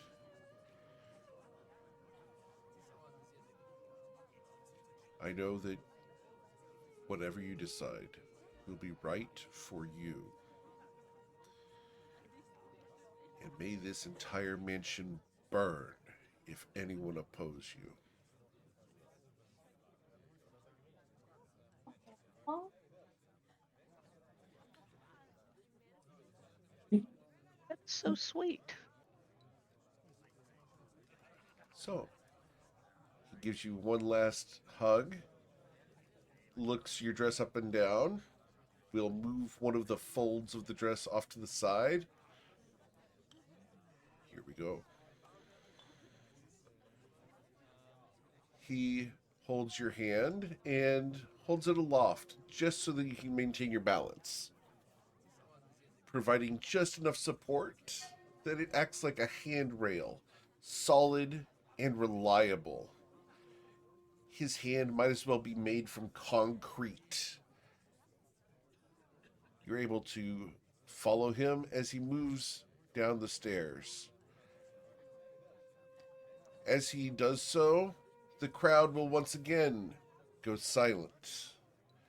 They look up at Islarin, her long hair, her beautiful figure, the beautiful dress that perfectly accents her form, and her father holding her hand. My daughter, Islarin Shonozath, has returned and has come to dinner. Please welcome her with the greetings that she deserves. And the crowd will begin clapping once again. There's a little bit of a lighter mood to this, as opposed to the way Twilight and Covet were greeted. But there's still some tension, because everyone knows that you're in trouble. It's that underlying knowing that you're a prisoner in this house. Although beautiful and powerful, your father is guiding you down the stairs to the head of the table at a party that the attendees don't believe that you want to be at.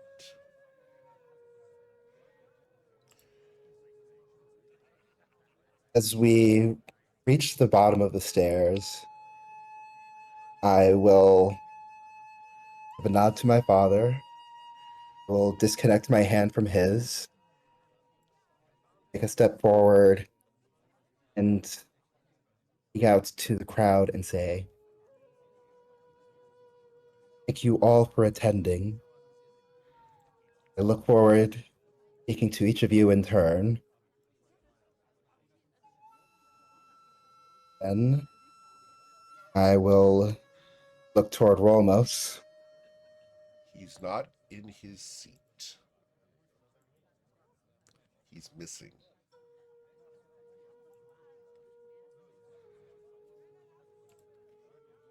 Will look around, blink the confusion away,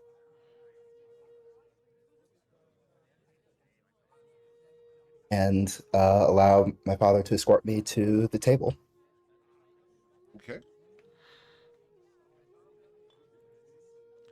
He escorts you to the table, and as he does so, he will pull the chair out for you. And you've practiced this with him before when you were much younger. You know exactly the entire process of this, sitting down and being scooted in. You remember doing this as a 5-year-old girl for the first time you went to a dinner. You remembered the practice of him gliding the chair around the dining room, this room, shoving you everywhere, playfully laughing in the echoing halls. You remember how fun it was to slide and glide and then jump on top like you were surfing the waves. Pulling into the chair, you sit down. It's the same chair. You're in the same position. Everything has been meticulously arranged by your mother to make you as comfortable as possible in this specific situation. You are at the seat of power in the entire household. Your father and mother are assigned to sit on either side of you. Rolmos's seat is at a table away from this, good 40 feet away. Just at a round table where everyone else would be sitting.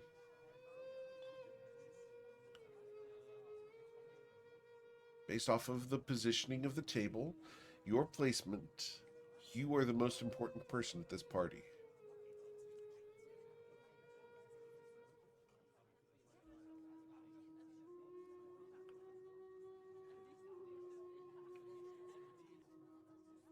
Your father will sit down next to you and reach over, give your hand a gentle squeeze, and then gesture for a bottle of wine to be brought.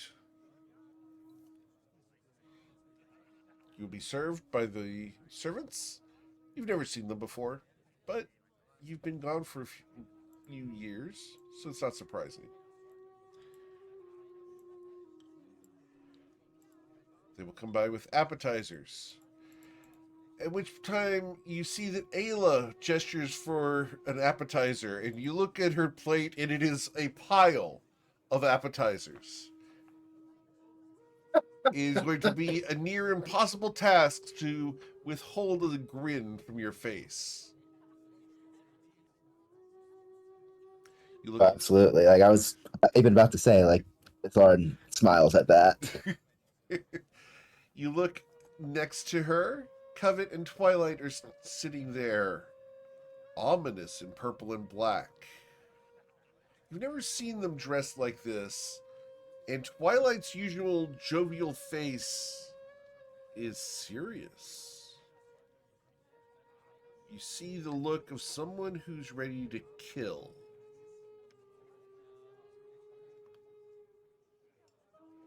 I raise an eyebrow toward Twilight and mouth. Everything okay? Twilight will look towards the Sloran and give a curt bow and mouth as it should be.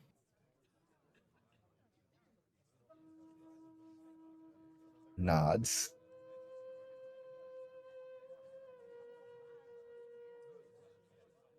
You look over across the table and into the various corners of the room, looking for the rest of your friends, for Shakik and for Eowyn. You see the Rothless, your former educators from childhood, seated at a table with Eowyn, obviously making Eowyn feel uncomfortable, but after all, they are very boisterous, and if anyone in this entire room was the perfect person to sit with Eowyn and not cause a political scene, it would be them.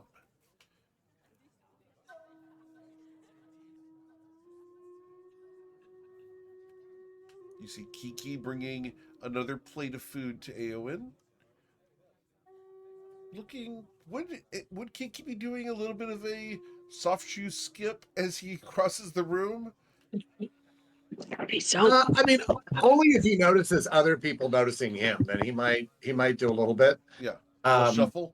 he's been up to the head table, sort of bobbing in and out, whispering a little bit, and then back to the buffet table, and he'll hold up the plates too, so as Lauren can see them and be like, and he'll just mouth, "Great food, thank you," and because he wants to say thank you to all the hosts of the party, and will do a little dance on his way back to the table with Eowyn and the Rothless.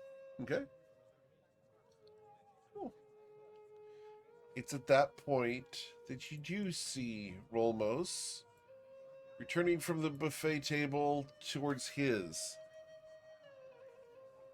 He catches your eye for a moment and gives you a pause, clicks his heels together, and salutes with a nod, and goes to his table. I will rise. Oh, you're going to Or rise? as soon as yes, I'm going to rise, and I will approach him. You're going to go around the table and approach him, okay? As you come to him, he's holding a series of fried shrimp and will hand them off to a servant who's there. He stands at attention and meets your gaze as you approach, bowing slightly. Lady Shonazath. Return all for Rolmos. We'll give him a curtsy, and will offer out my hand to him. He holds out his hand and grasps yours. He kisses the back of your hand. An honor. May we have this dance? That would be my honor. And he will guide you towards the center of the room. And as you two move towards the center of the room, the crowd parts. It separates. Everyone knows what's going on. No one else is going onto the dance floor. The entire center of the room is evacuated as people will shove and push each other gently, not riotously, but gently clearing the space for you and Rolmos to have a dance. We don't need to roll the performance check here because Rolmos and you are professionals. You've both been trained by the best dancers in the world. You've been trained and practiced with the best. The fact that you've never danced together doesn't matter. It is intuitive and comfortable in the way he leads.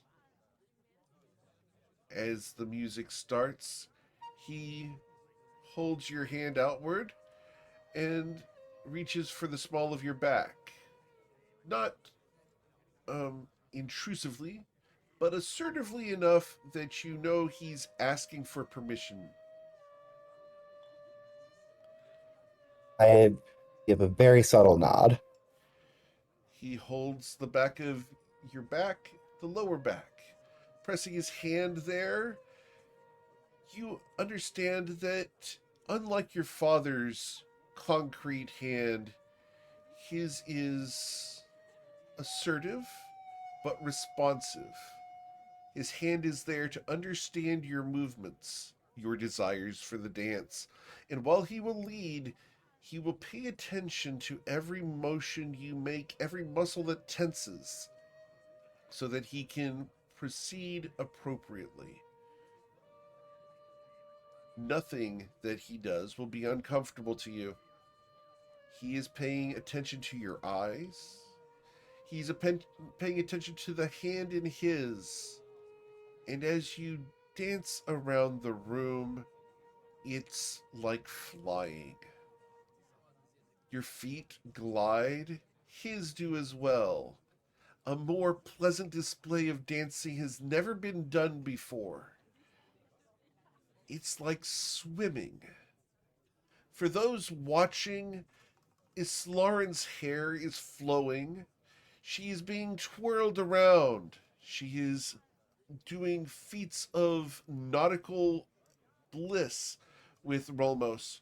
His hair also flows, and he is staring, smiling at Islarin, kindly, admiringly, appreciating the absolute perfection that is Islarin in this state. Everything is about highlighting her, about ensuring that the dance is about Islarin being comfortable and enjoying the moment, showing off her grace and her beauty. And at the end, he ends up on his knee, holding up her hand, head bowed, to Islarin Shonazath.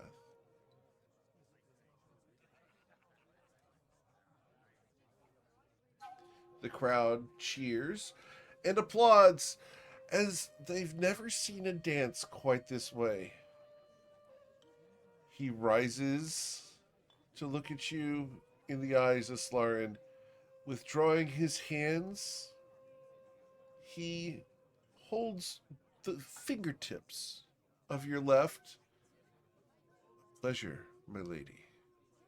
Clicks his heels, stands at attention once again, full military composure, and will bow to the crowd after allowing you to curtsy.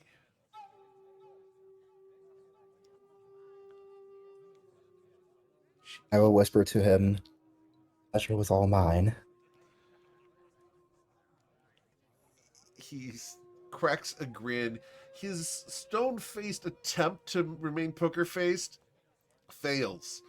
You can tell that he's smiling. And he goes, not all. And we'll walk you back to your table. There, your mother is already seated, and your father is as well. As he guides you to the table, Rolmos will pull your chair out, and we'll do a slightly different seating than what your father does, as opposed to the absolute firmness of your father's unwavering chair. This is more gentle and more considerate of you as a woman, as he gently ensures that you're the perfect distance from the table, as opposed to tucked in. His training in the social arts is impeccable. He nods and will go back to his seat. Go ahead. Go ahead. Before he goes, I will smile at him, and then I will look to my mother and ask, is there any way that we could find a way for one more chair to fit at this table? She will smile. Of course, dear. Um, and she will stand up. I'll go take care of things. Ramos, take my seat. And she will get up and leave Rolmos to sit down next to you. Between you and Twilight.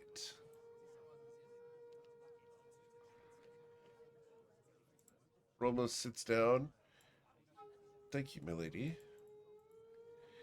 And sits down and notices that the plate of food before him is the plate of food that was set for your mother.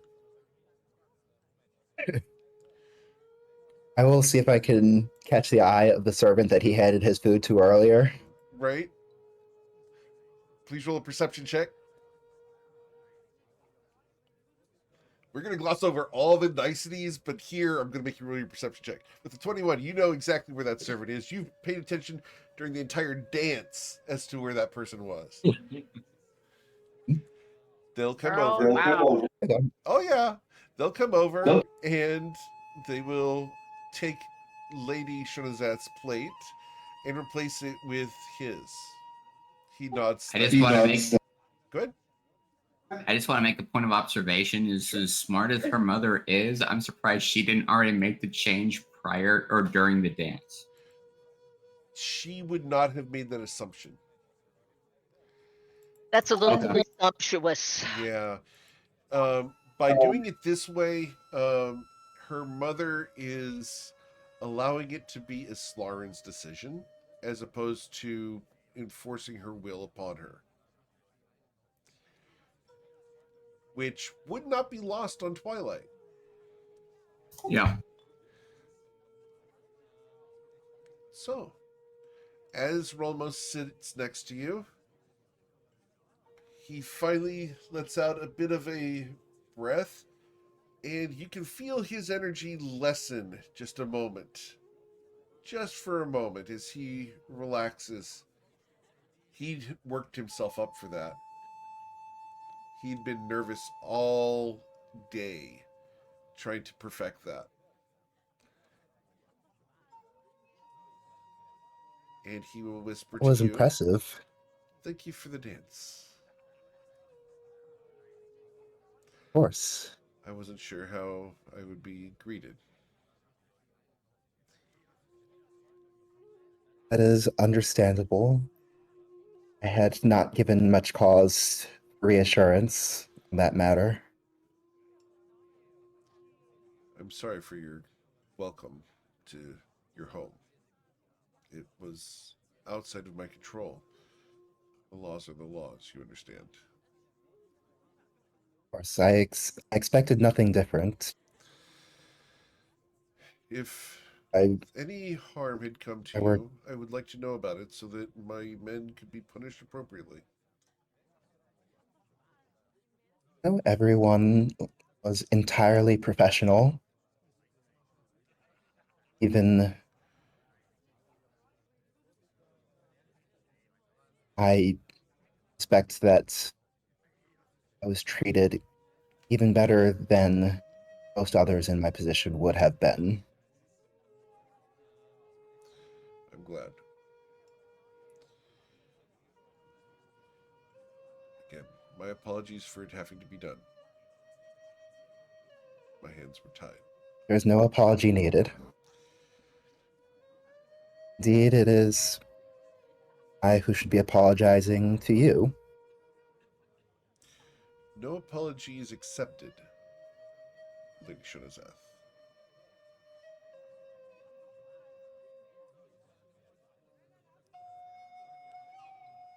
Nevertheless, it is one I will make. Very well. I did give my word all those years ago. And although I do not regret the actions that I took, I understand now that the excuse that I was merely delaying instead of declining would not be acceptable. He's going to lean in and whisper, Slarin, in your place, I wish I had had the bravery to do it myself. I do not accept your apology because I would have yearned to have the courage to do it myself.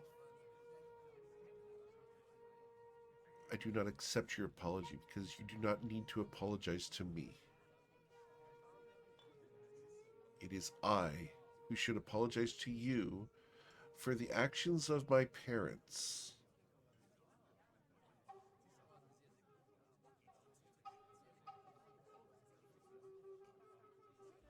We were responsible for the actions of our parents. Lauren chuckles and does not finish that sentence. He smiles. Thank you.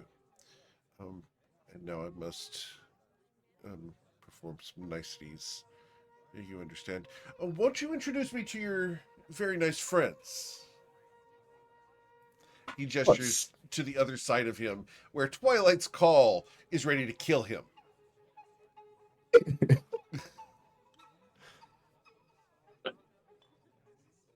Should you give the word? This is Twilight's call. You can see that Twilight is prepared to go to war with the entire room.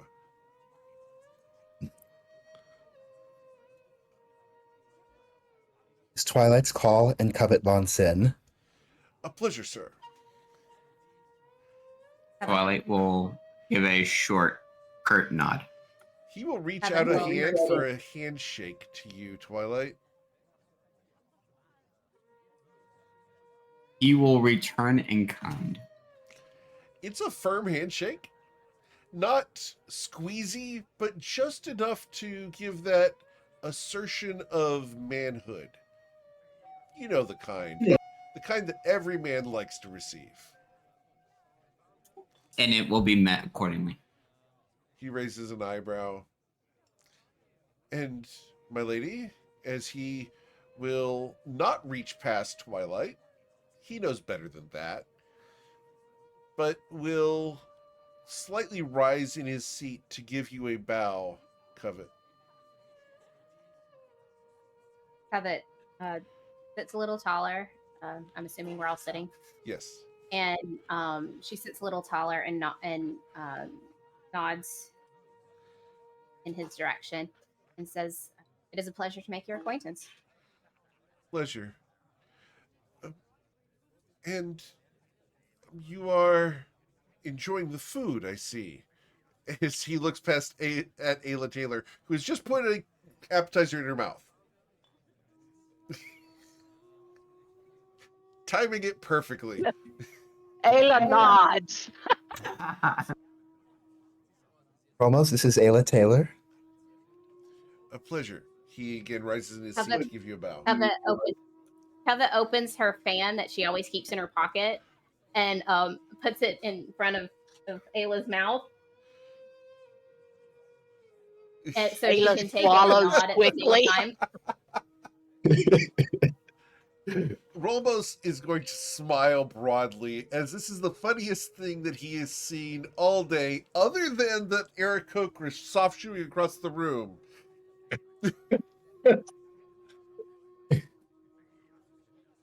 She swallows quickly, and then she says, "It is a pleasure to meet you, sir. I am apologize for my demeanor. I am a cook by heart, not by profession, but at heart, and so I am just trying every little thing to see what things are made of and how the taste, how the flavors blend and everything. And so you just caught me at a bad moment. I'm sorry." No apologies needed, my lady. Do you hearken from the Cariel Isles? Yes, I do. I am the daughter of the high priestess of our god and the head of our military. You are the head of the military? No, my father is. I'm sorry, I misunderstood. I did not make that clear. I am their daughter, and so I believe I may have even seen you court. Perhaps. It has been quite some time since I was there. Um, how long has it been since you were last in the Curial Isle? It's been over a year, but uh, I used to be there quite frequently. So, but you look very familiar to me, so that's the only thing I can think of that makes any sense to why you would look familiar to me.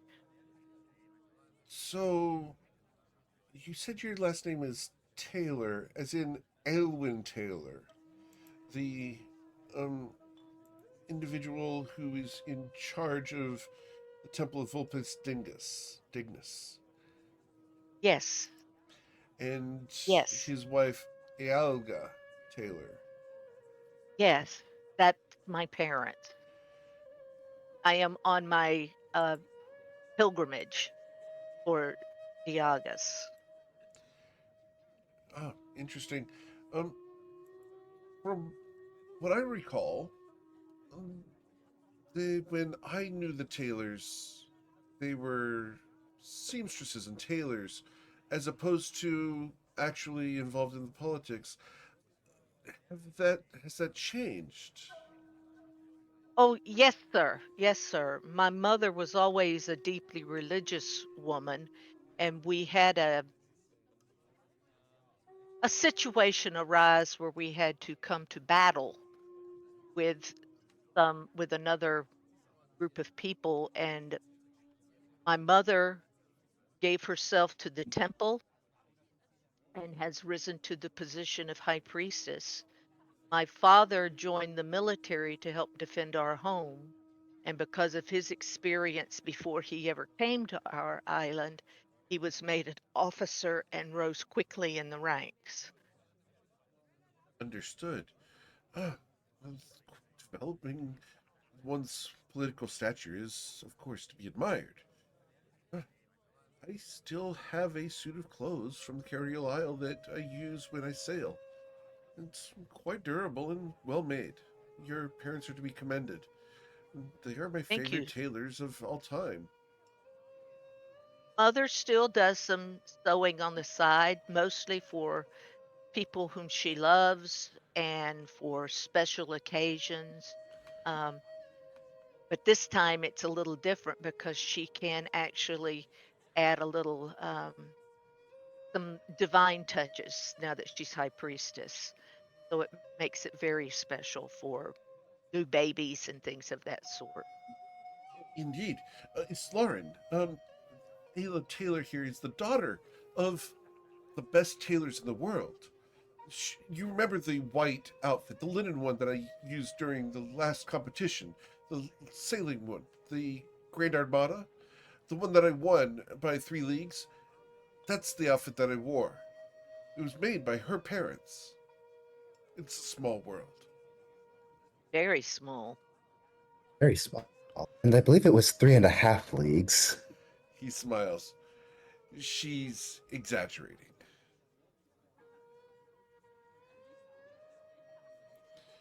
Uh, but it was an honor to have met you, Ayla. Um, at some point, if you do see your parents, please extend my heartiest greetings. I will be more than delighted to do so. Thank you, sir. And, Lord Twilight and Lady Covet, um, I sense, based off of the iconography of your dress, the connection to the Fey realms. Yes, you are correct. And he looks at Twilight and looks at Twilight's crown and looks Twilight up and down. And Twilight, he doesn't have to say anything. You can acknowledge the fact that he is reading the iconography of your outfit.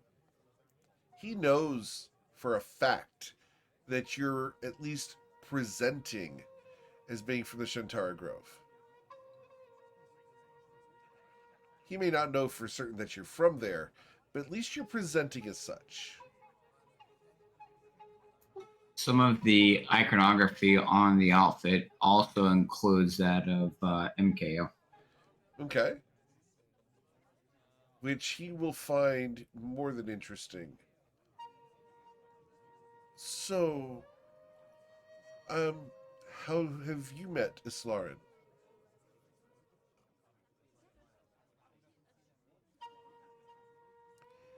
Covet looks at him and then back to Twilight and then back to him. We helped release her from Twilight will interject, and when Islarin found herself in a situation of distress, it was through mutual assistance that she was alleviated from Set's distasteful situation. As you It saved my life. interjected, his brow scowled for a moment at the interruption of your wife. He didn't like the fact you interrupted, but he accepts the explanation. Does Covet see him scowl? Yeah, it's for a moment. Just the little brow furrow.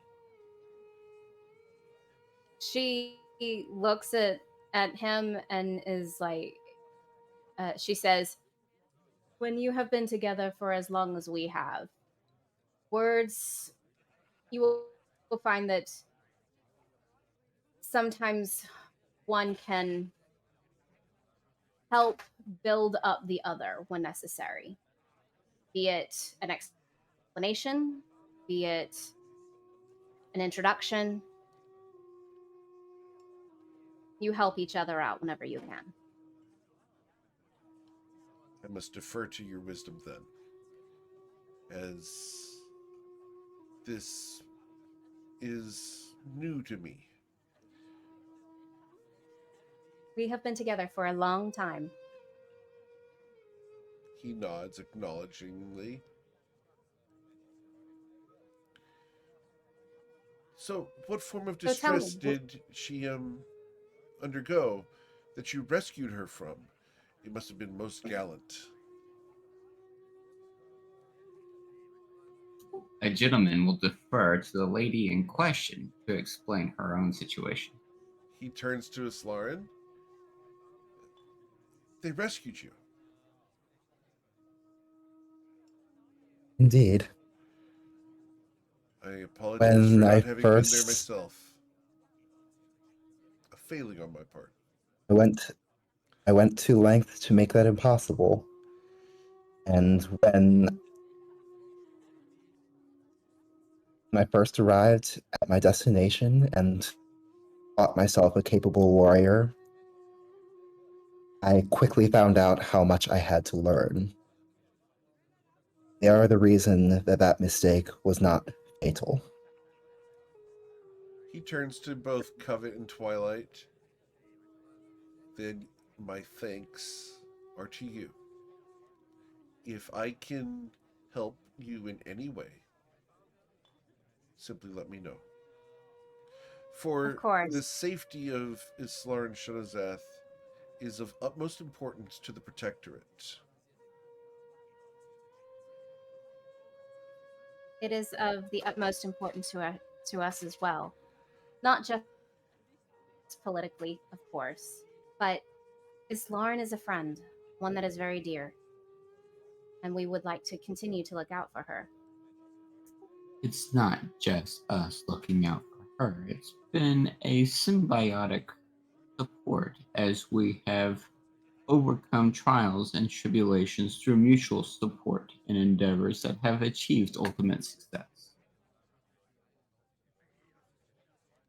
He nods. I'm sure you have many stories.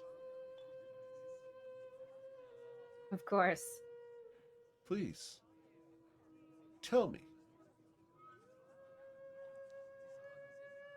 And he will look expectantly to all four people at the table. But from what I understood, there were 5 who were escorting Lady Slarin, and there are 2 seats at this table who are empty. Should we not collect your other friends, Islarin, or do they not wish to be seated at this table? I am not certain. I will. He looks around the room, I, sees Kiki and Eowyn over at the far table with the Rothless. Will you allow me? please. Excuse me, ladies. Sir.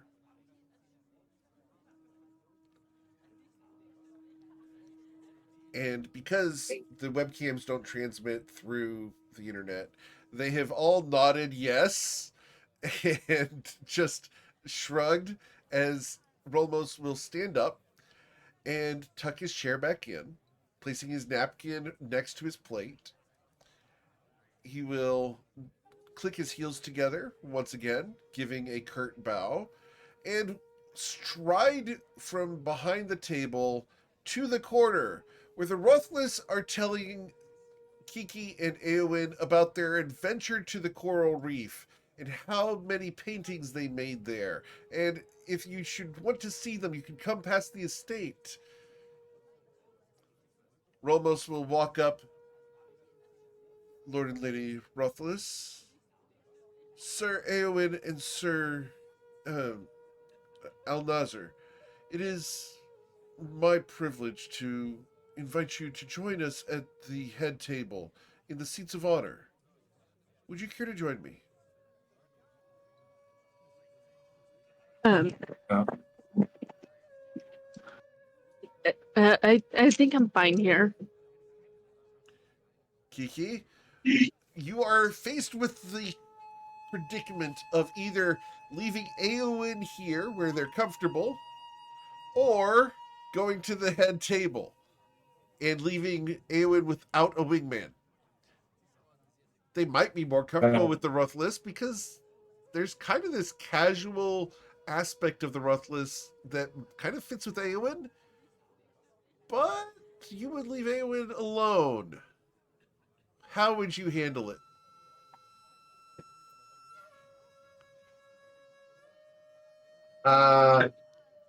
I think uh, I think Kiki would actually look over at Eowyn to sort of get a feeling for like Sure. if Eowyn wants to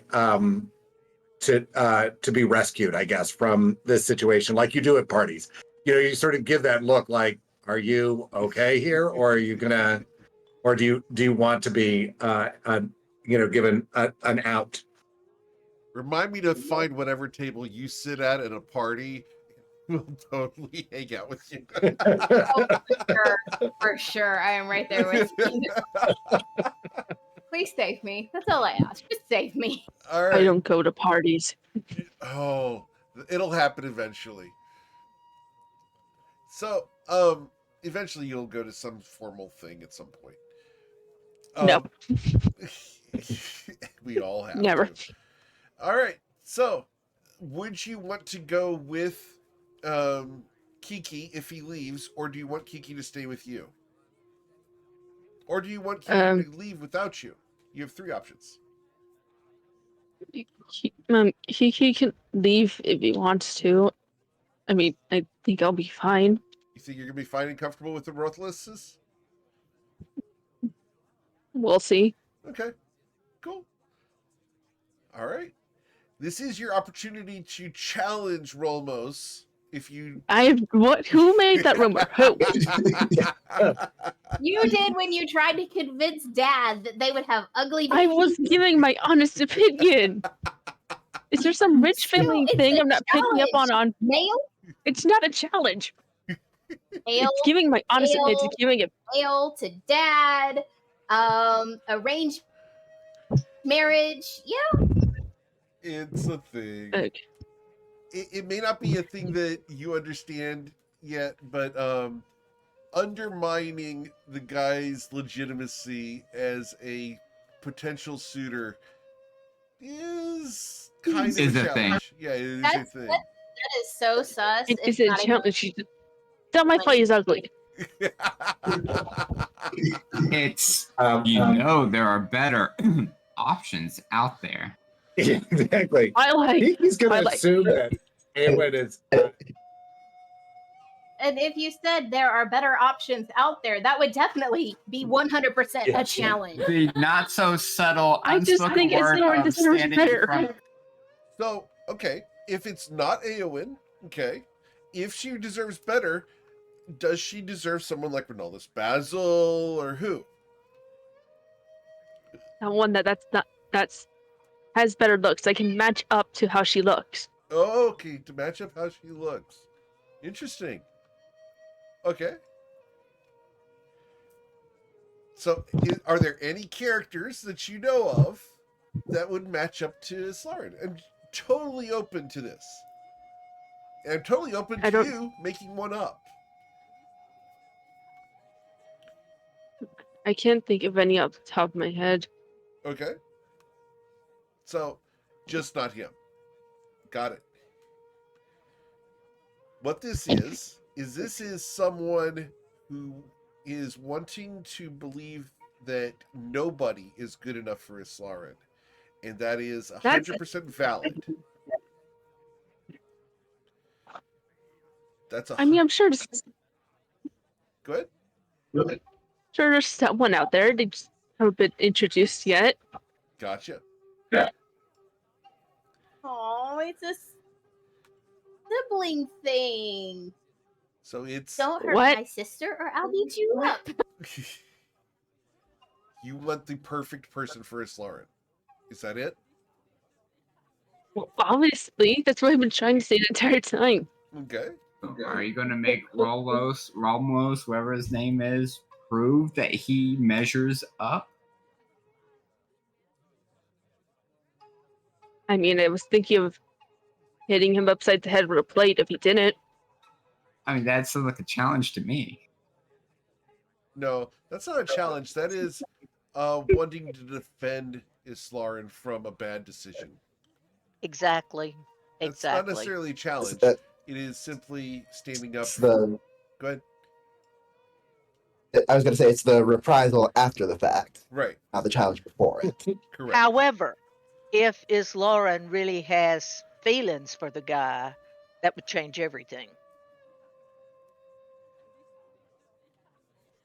So, he will nod, and Kiki, it seems like Eowyn is comfortable being here with the Ruthless.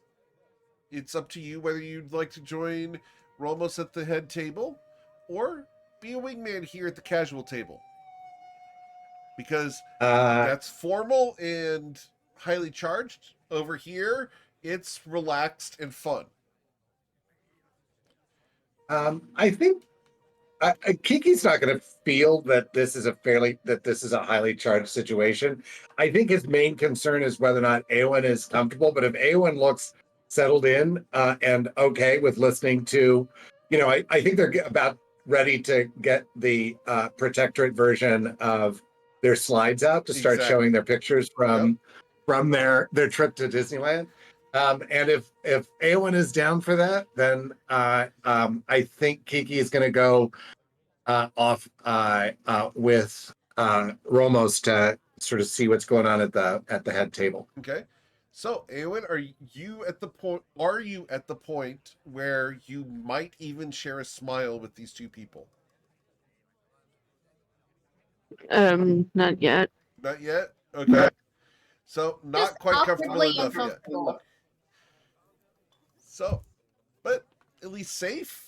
Do you feel safe with these two people at least? Yes, sorta. Okay. So, it's like at a business dinner, the annual dinner. Not necessarily liking each other, but at least tolerating and safe enough.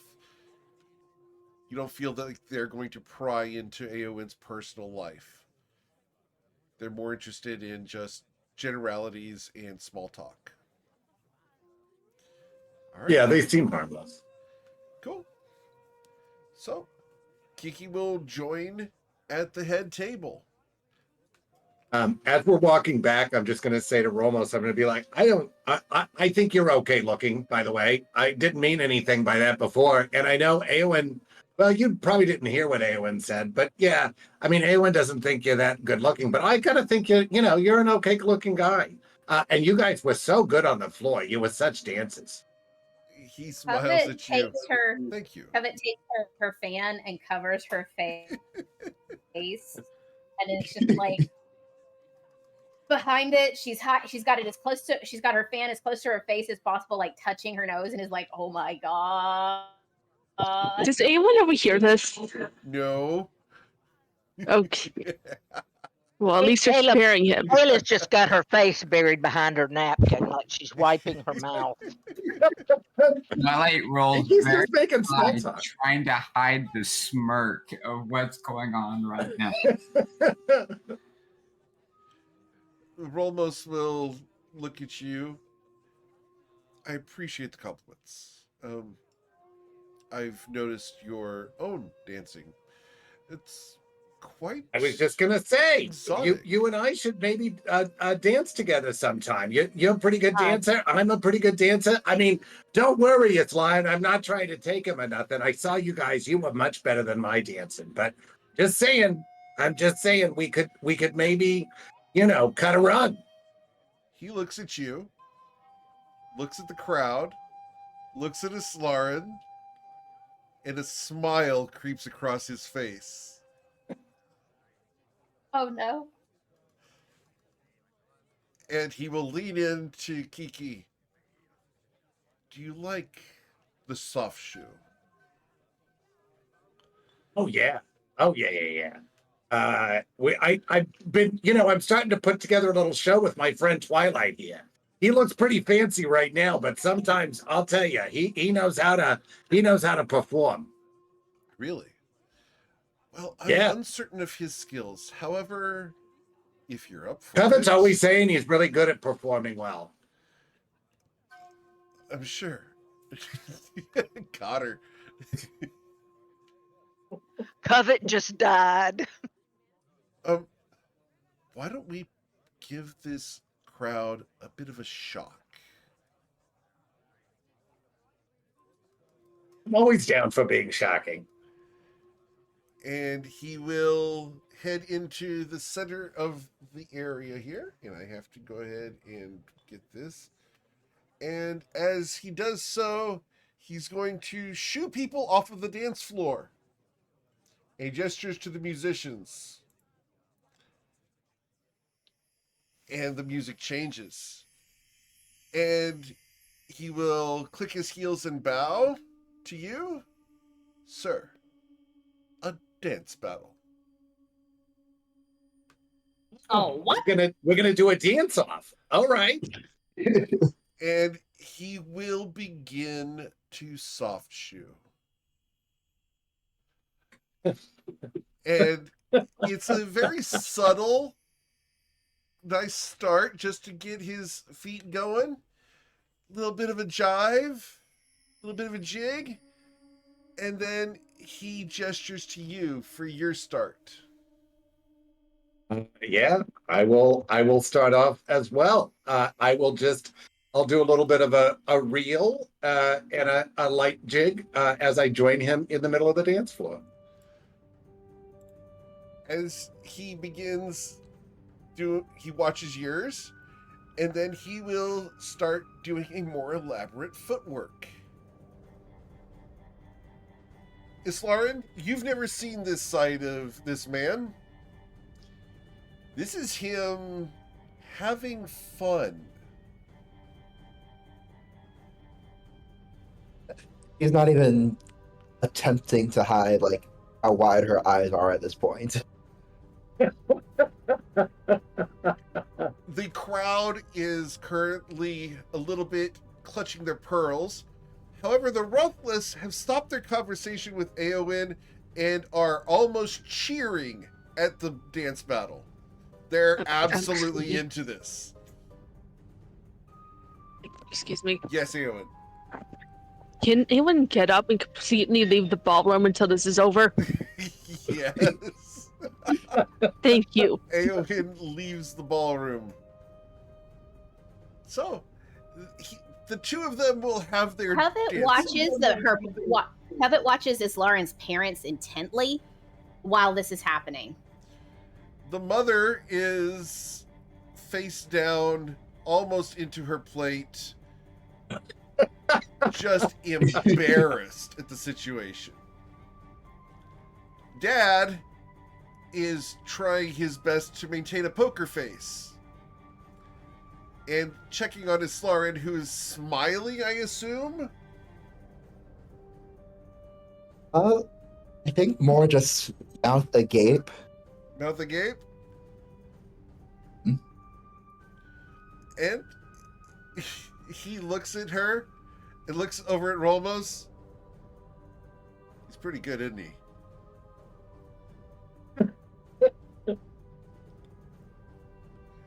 Impressive indeed. As Rolmos dances with Kiki, the two of you will compete with each other, performing more and more elaborate soft shoe. As you guys dance together, he smiles broadly, his military air gone. He is having a good time, and he's enjoying your company. Amazing. You've done soft shoe for a very long time, sir. So please roll your performance check with advantage. As the dance Can I battle- guide this? You may. We'll slip right, it into I'm the gonna- performance. All right. So with advantage, please add a Wow. D4 to a 21.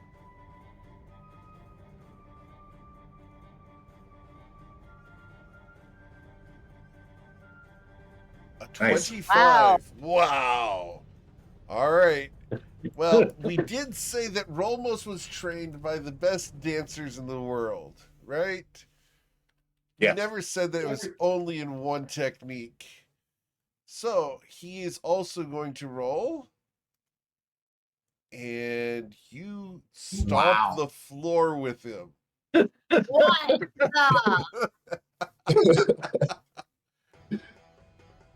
At a 25, I'm going to say that I try to also make sure that he looks good. So I'm not trying to show him up at his party because I'm trying to be a good guy. He's trying his best, but man, you've nailed it. He cannot keep Well, up the with fact- your I'm gonna amazing look over- soft shoe. The I'm gonna fact look that over at Kiki can Twilight, put the way that like you'd look at your brother if your brother is like going through like some like graduating or something like that, and they have to be serious. Yep. And I'm gonna look over at Twilight and I'm just gonna smile like, you wish you were out here, don't you?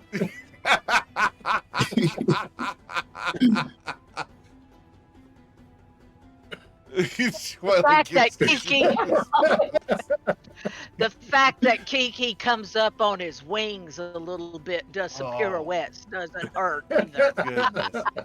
But at the end of the performance, he's going to reach out and clutch your hand with the whole thumb grab, the bro handshake, and he's going to pull Nice. you into a hug and give you a squeeze as he laughs. That was so much fun. Thank you, sir. No, thank you. And That was he a will ton hold of your fun. hand aloft and gesture to you as the champion. And Covet claps. The whole audience will clap. Everyone claps except for Lady Shonozath, who will very quietly clap politely. It's Lauren. What is this Lauren doing? Because Kiki's looking over at Lauren to see if she's having a good time. Next to Slaren, before we get to Slaren's reaction, her dad is standing up, full on big clap. That checks. Zard is so surprised that she almost forgets to clap and realizes, yeah, I need to applaud this. Kiki's also going to look over at Eowyn and look and be surprised to not see Eowyn sitting at their table.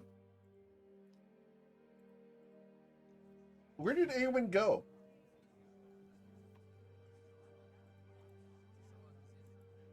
he doesn't have a direct direction in mind, just to simply leave the ballroom and not put up with that. Okay? As you are leaving the ballroom, the man in the nice suit with the blonde flat top is standing at the door watching the whole thing. He's got a frown on his face. He doesn't like this situation. This is chaos from his perspective and is not an orderly display. This was not planned for, and this is against what the party is supposed to be. This was not on the schedule.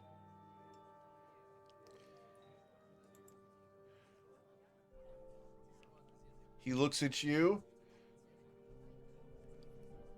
All participants should stay here unless you need to use the facilities. Sorry, it cut out again. What did you say? All participants should stay in the ballroom unless you need to use the facilities, sir.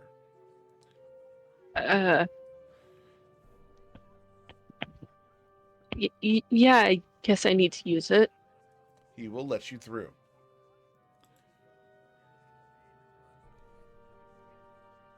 You will feel, not see, but feel someone walking 20 feet behind you.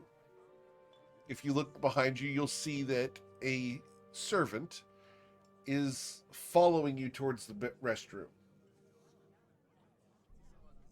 I'm not gonna think much of it. I think they just need to go as well. Okay, Not that I need to. I'm just finding an excuse to get out of there. understood. Well, you make your way to the restroom.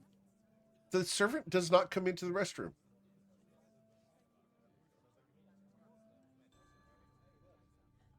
Okay. How long would you like to stay?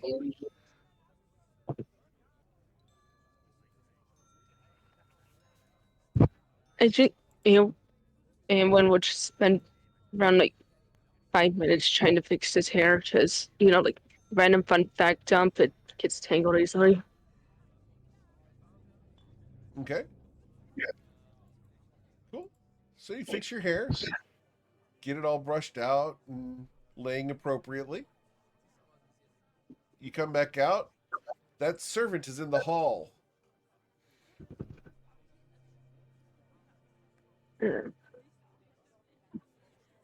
I'll look at him and the that the I'm it was pretty empty in there, so if you need it, you can go ahead. They nod at you.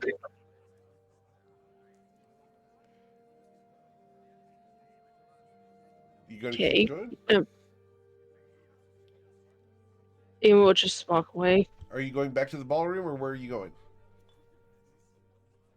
I think just back to the ballroom. Okay. They will follow you back to the ballroom. Okay. Once you get to the ballroom, Okay. they will disengage and move away. What was that about? Roll an insight check.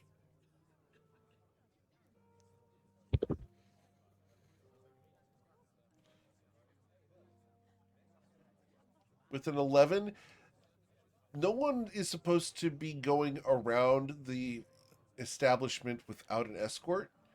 It's kind of normal for this sort of thing when you're in someone else's house having a party like this.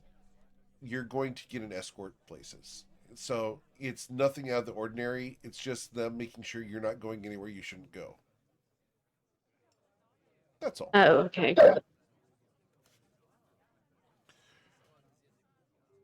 So when This you place isn't made out of wood, is it? I'm sorry? This place isn't made out of wood, is it? It is not. No. Okay.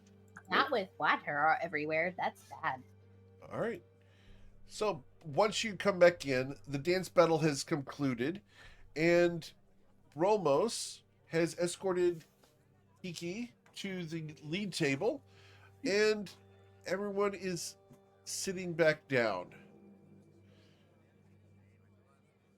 That was amazing, guys. He's quite the dancer. Incredible.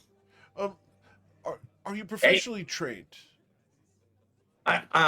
No, I just sort of trained myself, to be honest. Like I had a friend that used to teach me how to some of the dance moves, but you should hear Twilight here singing, and Kiki's gonna look over at Twilight and try to, again, sort of like a brother will do, or friends will do if their friend is in a serious situation, and try to get a rise out of him. In response Twilight to will that, give go a ahead. quick glance over at Covet. In What response were you to gonna that, say? Ramos is going to try to deflect this, and because he understands where Twilight's position is at the moment, and is going to go, was his friend at the Monastery of the Serene Waters?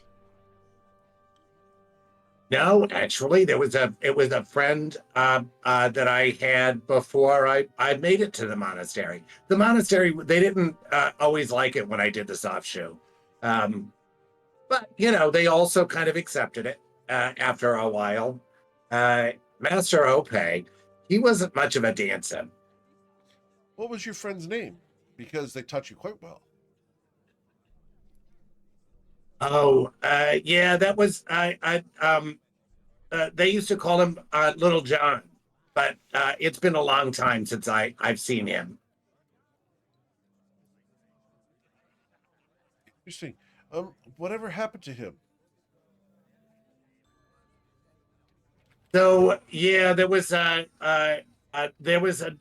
battle a long time ago, and I think he was hurt, but I don't know. We all got scattered in different directions, and when we started to come back together, I couldn't find him.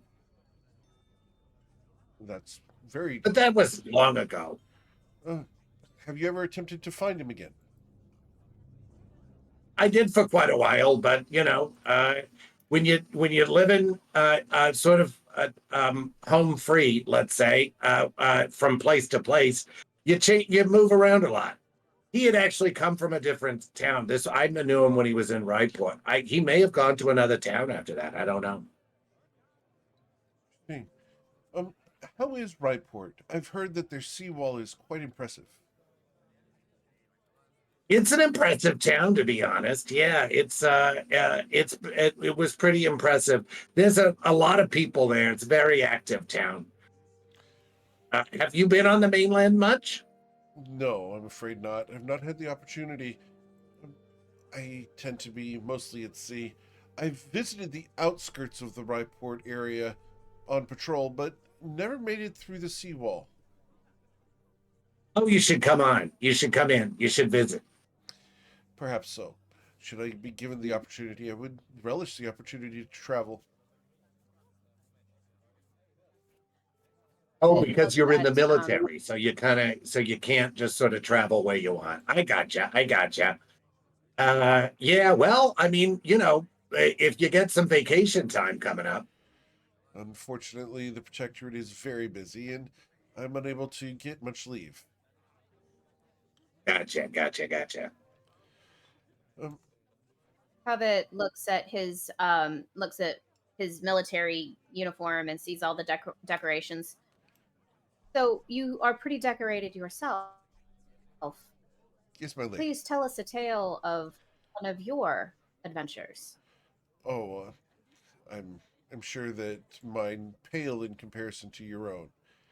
After all, traveling the plains and rescuing Islarin from certain death is to be far more commended than the meager stories of military service.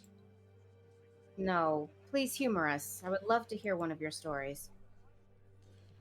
And she looks at Islarin and then smiles and then looks back at him and please tell us one of your stories of your highest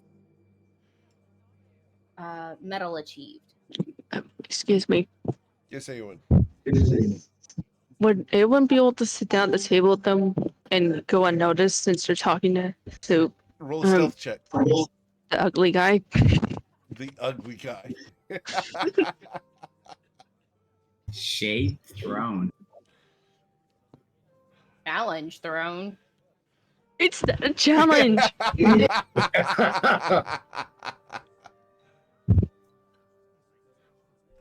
Slips the Sloan a note. You can do better. With a 13, yeah, you're able to slip into the chair at the head table. You might be noticed, but no one's going to mention it. Least of all your friends, because we understand. Right. There's a bit of an introvert there, and that's perfectly fine.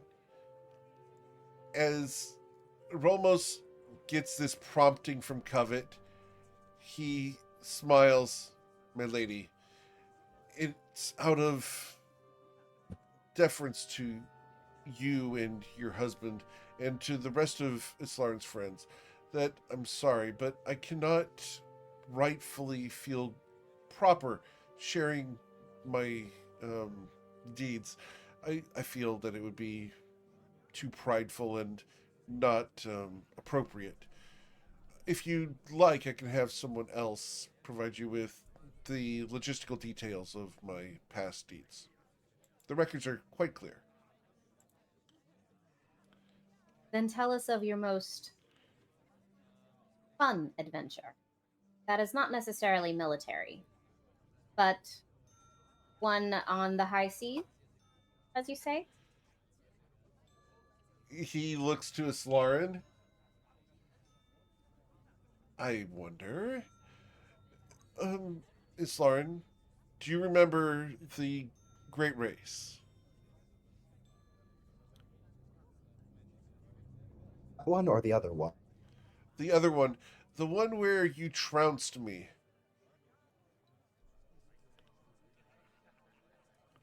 Not say trounced. It was it was even until the final lap.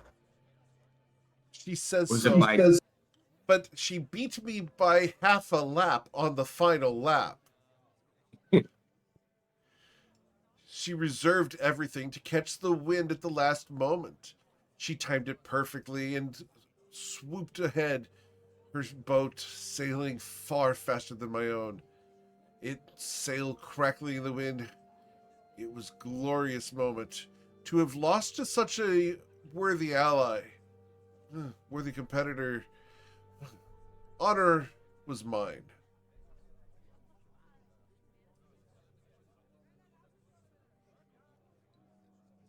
Oh, then. So tell us about the second one. You said there were two. Well, in the other race, the one that Islarin did not compete in, I did manage to win by 3 lengths. Does Islarin once again correct him 3.5? Yes. Okay. 3 lengths. But I did have the advantageous information that my opponent had barnacles on the hull of his ship. I warned him of them, but he did not clean his ship prior to the race. Should he have cleansed them, I would have been more evenly challenged by him. You would have won by 2.5 lengths. He smiles. Perhaps. That's being a very, very fair competitor, the fact that you actually warned him of the barnacles on his ship. Foolish of him not to take care of that situation. He was a foolhardy man in general. He ended up crossing with a couple of the 12 spiders and ended up being killed. Oh my. That's That's terrible. horrible. Yes. Poor Bartlett. Aware. Poor Bartlett ran afoul of them during one of the patrols investigating the drug trade. His ship was sunk, and Bartlett was pinned to a stone. He was eaten by the sea life. Oh, How that's horrible. dreadful. Indeed, the 12 spiders are not to be meddled with. They are a criminal syndicate, a cabal, you might say, intent upon causing harm to others in order to further their own powers. Most distasteful. Does that name ring a bell for Puppet at all? I don't think so, but let's roll a history check. You put the name in the chat as well. Yeah, sure.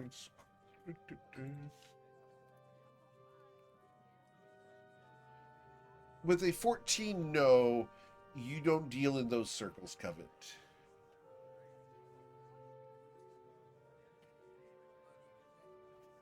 They would be street gang level stuff, so not really your forte. Out of character. This Would does not Kiki affect know your, them? Out of character, this does not affect your campaign, but for Kiki's benefit, let's roll a history check.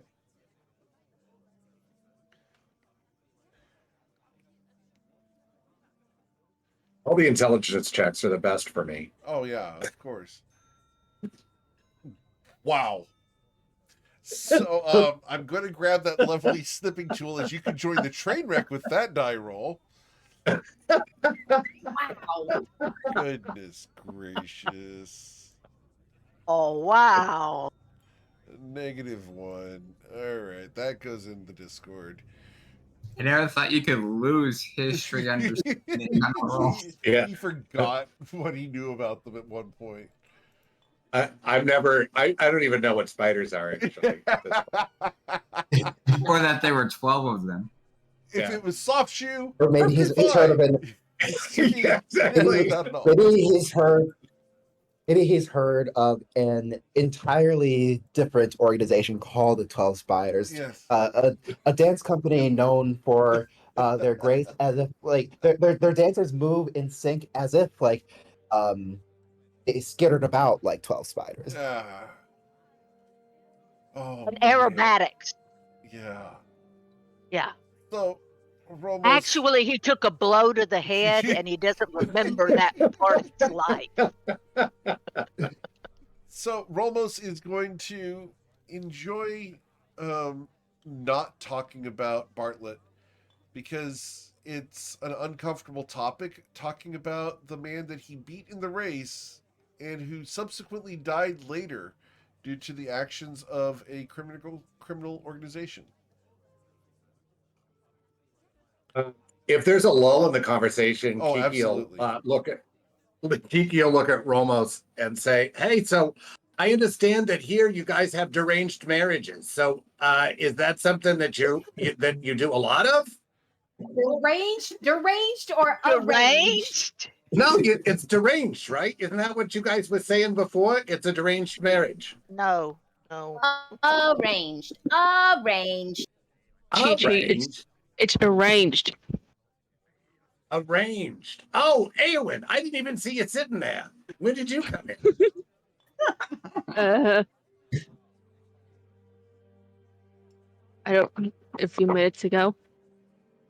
Did you see the soft shoe? I did a really good job. Romos and I were dancing together. It was quite pleasant. He's very talented. It was great. So, so it's arranged marriages. So, are you? How are you guys feeling about that? Romos looks at his Slarin as the matter at hand is brought to the fore. I will hold his gaze and say, almost and I need to discuss the specifics among ourselves.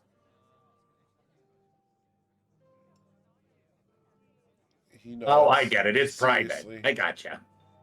Perhaps after the events tonight. Indeed. Although, we were to slip away at some point, or assumptions would be made that are not necessarily against our favor at the moment. He raises an eyebrow. Would you not prefer to avoid scandal? You hear from the other side of you as Slarin, as your dad clears his throat.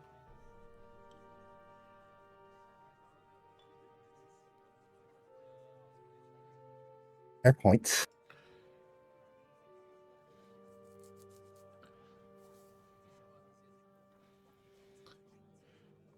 So, and while this awkward conversation and looks are happening, are there people dancing in the middle of the dance floor? Yes, there are some people dancing on the dance floor. So Twilight will quite loudly, or at least louder than normal, in a formal approach, ask Covet to dance to try and diffuse the current awkward situation. Romos will rise if Covet does rise. Oh, you're gonna go do a dance off too? No. Oh my god, that'll be so great. He's just going to rise out of courteousness, manners. Oh, gotcha. I look at Islaren and raise an eyebrow, and then as a look of, are we good here? Lauren will give a slight nod. With that, Covet looks back at Rolmos and smiles, and then looks at Twilight, taking his hand, and says, "I would love to." Romos rises for a moment until you guys move away. I assume that Twilight pulls her chair out for her. Oh, absolutely. Cool. And then once you guys have departed, Romos will once again sit down.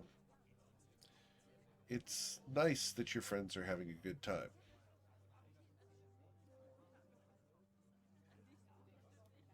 They have at times been troubled. It's nice to see them. I would say relax, although I am not certain that that is the case. It's nice to see them in situations such as this. Okay. What is Ayla eating right now?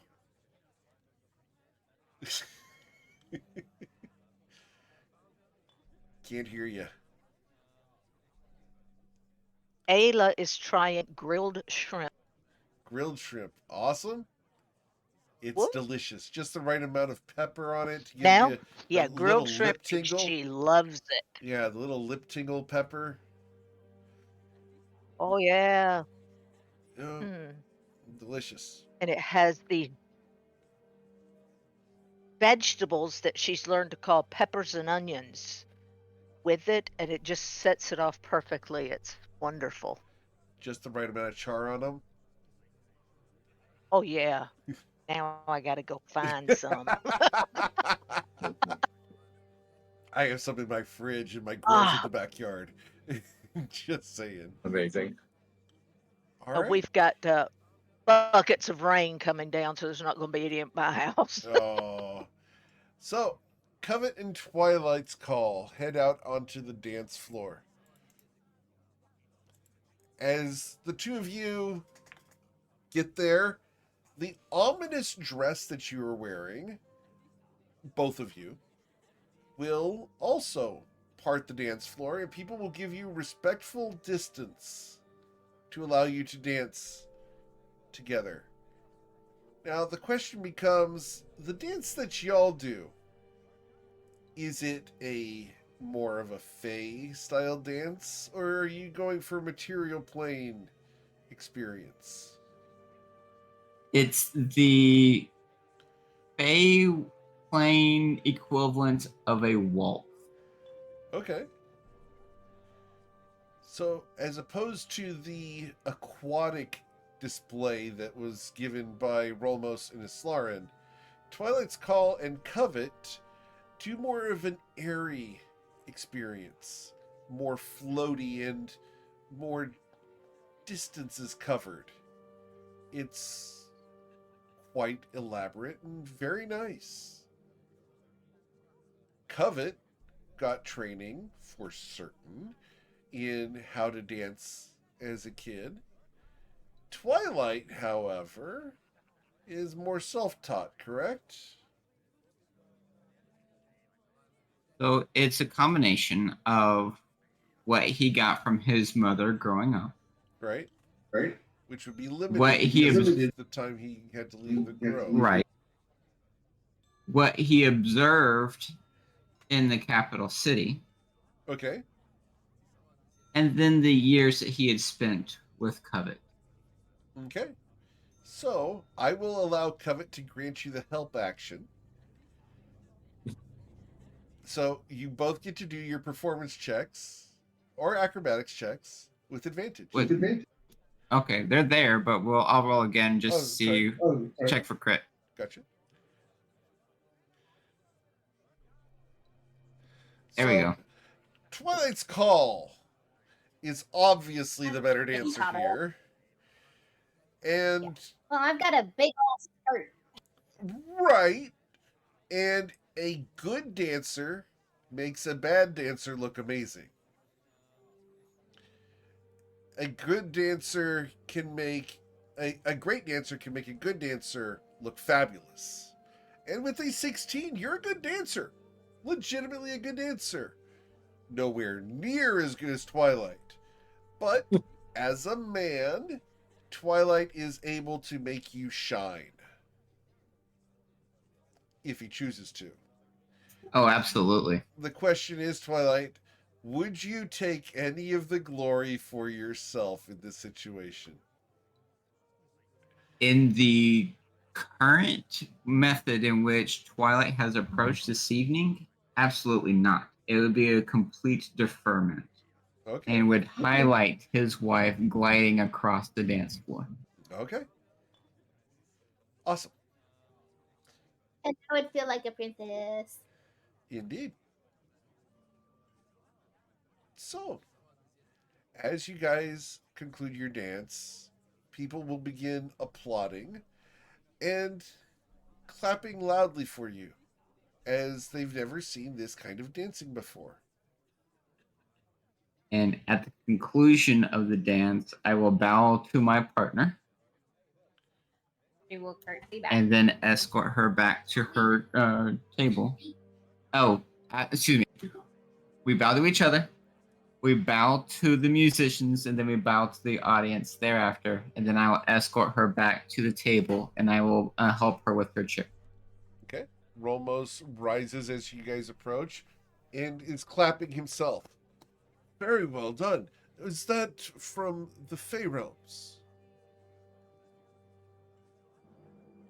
It is. Particularly from a Shellian. How exotic. Someday I wish to be able to do such a dance. Would you be interested in learning that type of dance, Islarin? I think I would be interested. Then perhaps we need to put it on our list.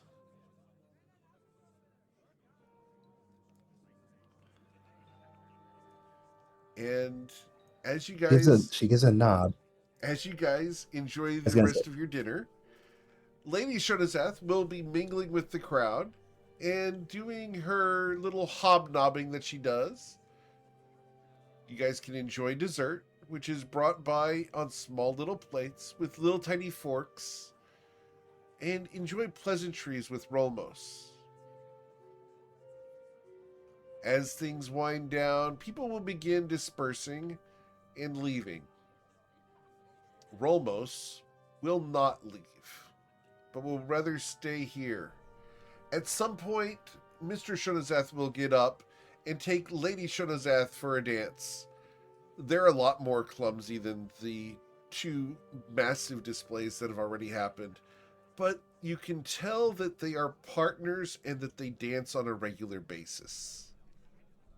It's not necessarily the graceful and elaborate dances that the two of you are used to, but it's a very nice tango, and you can tell that they move well together.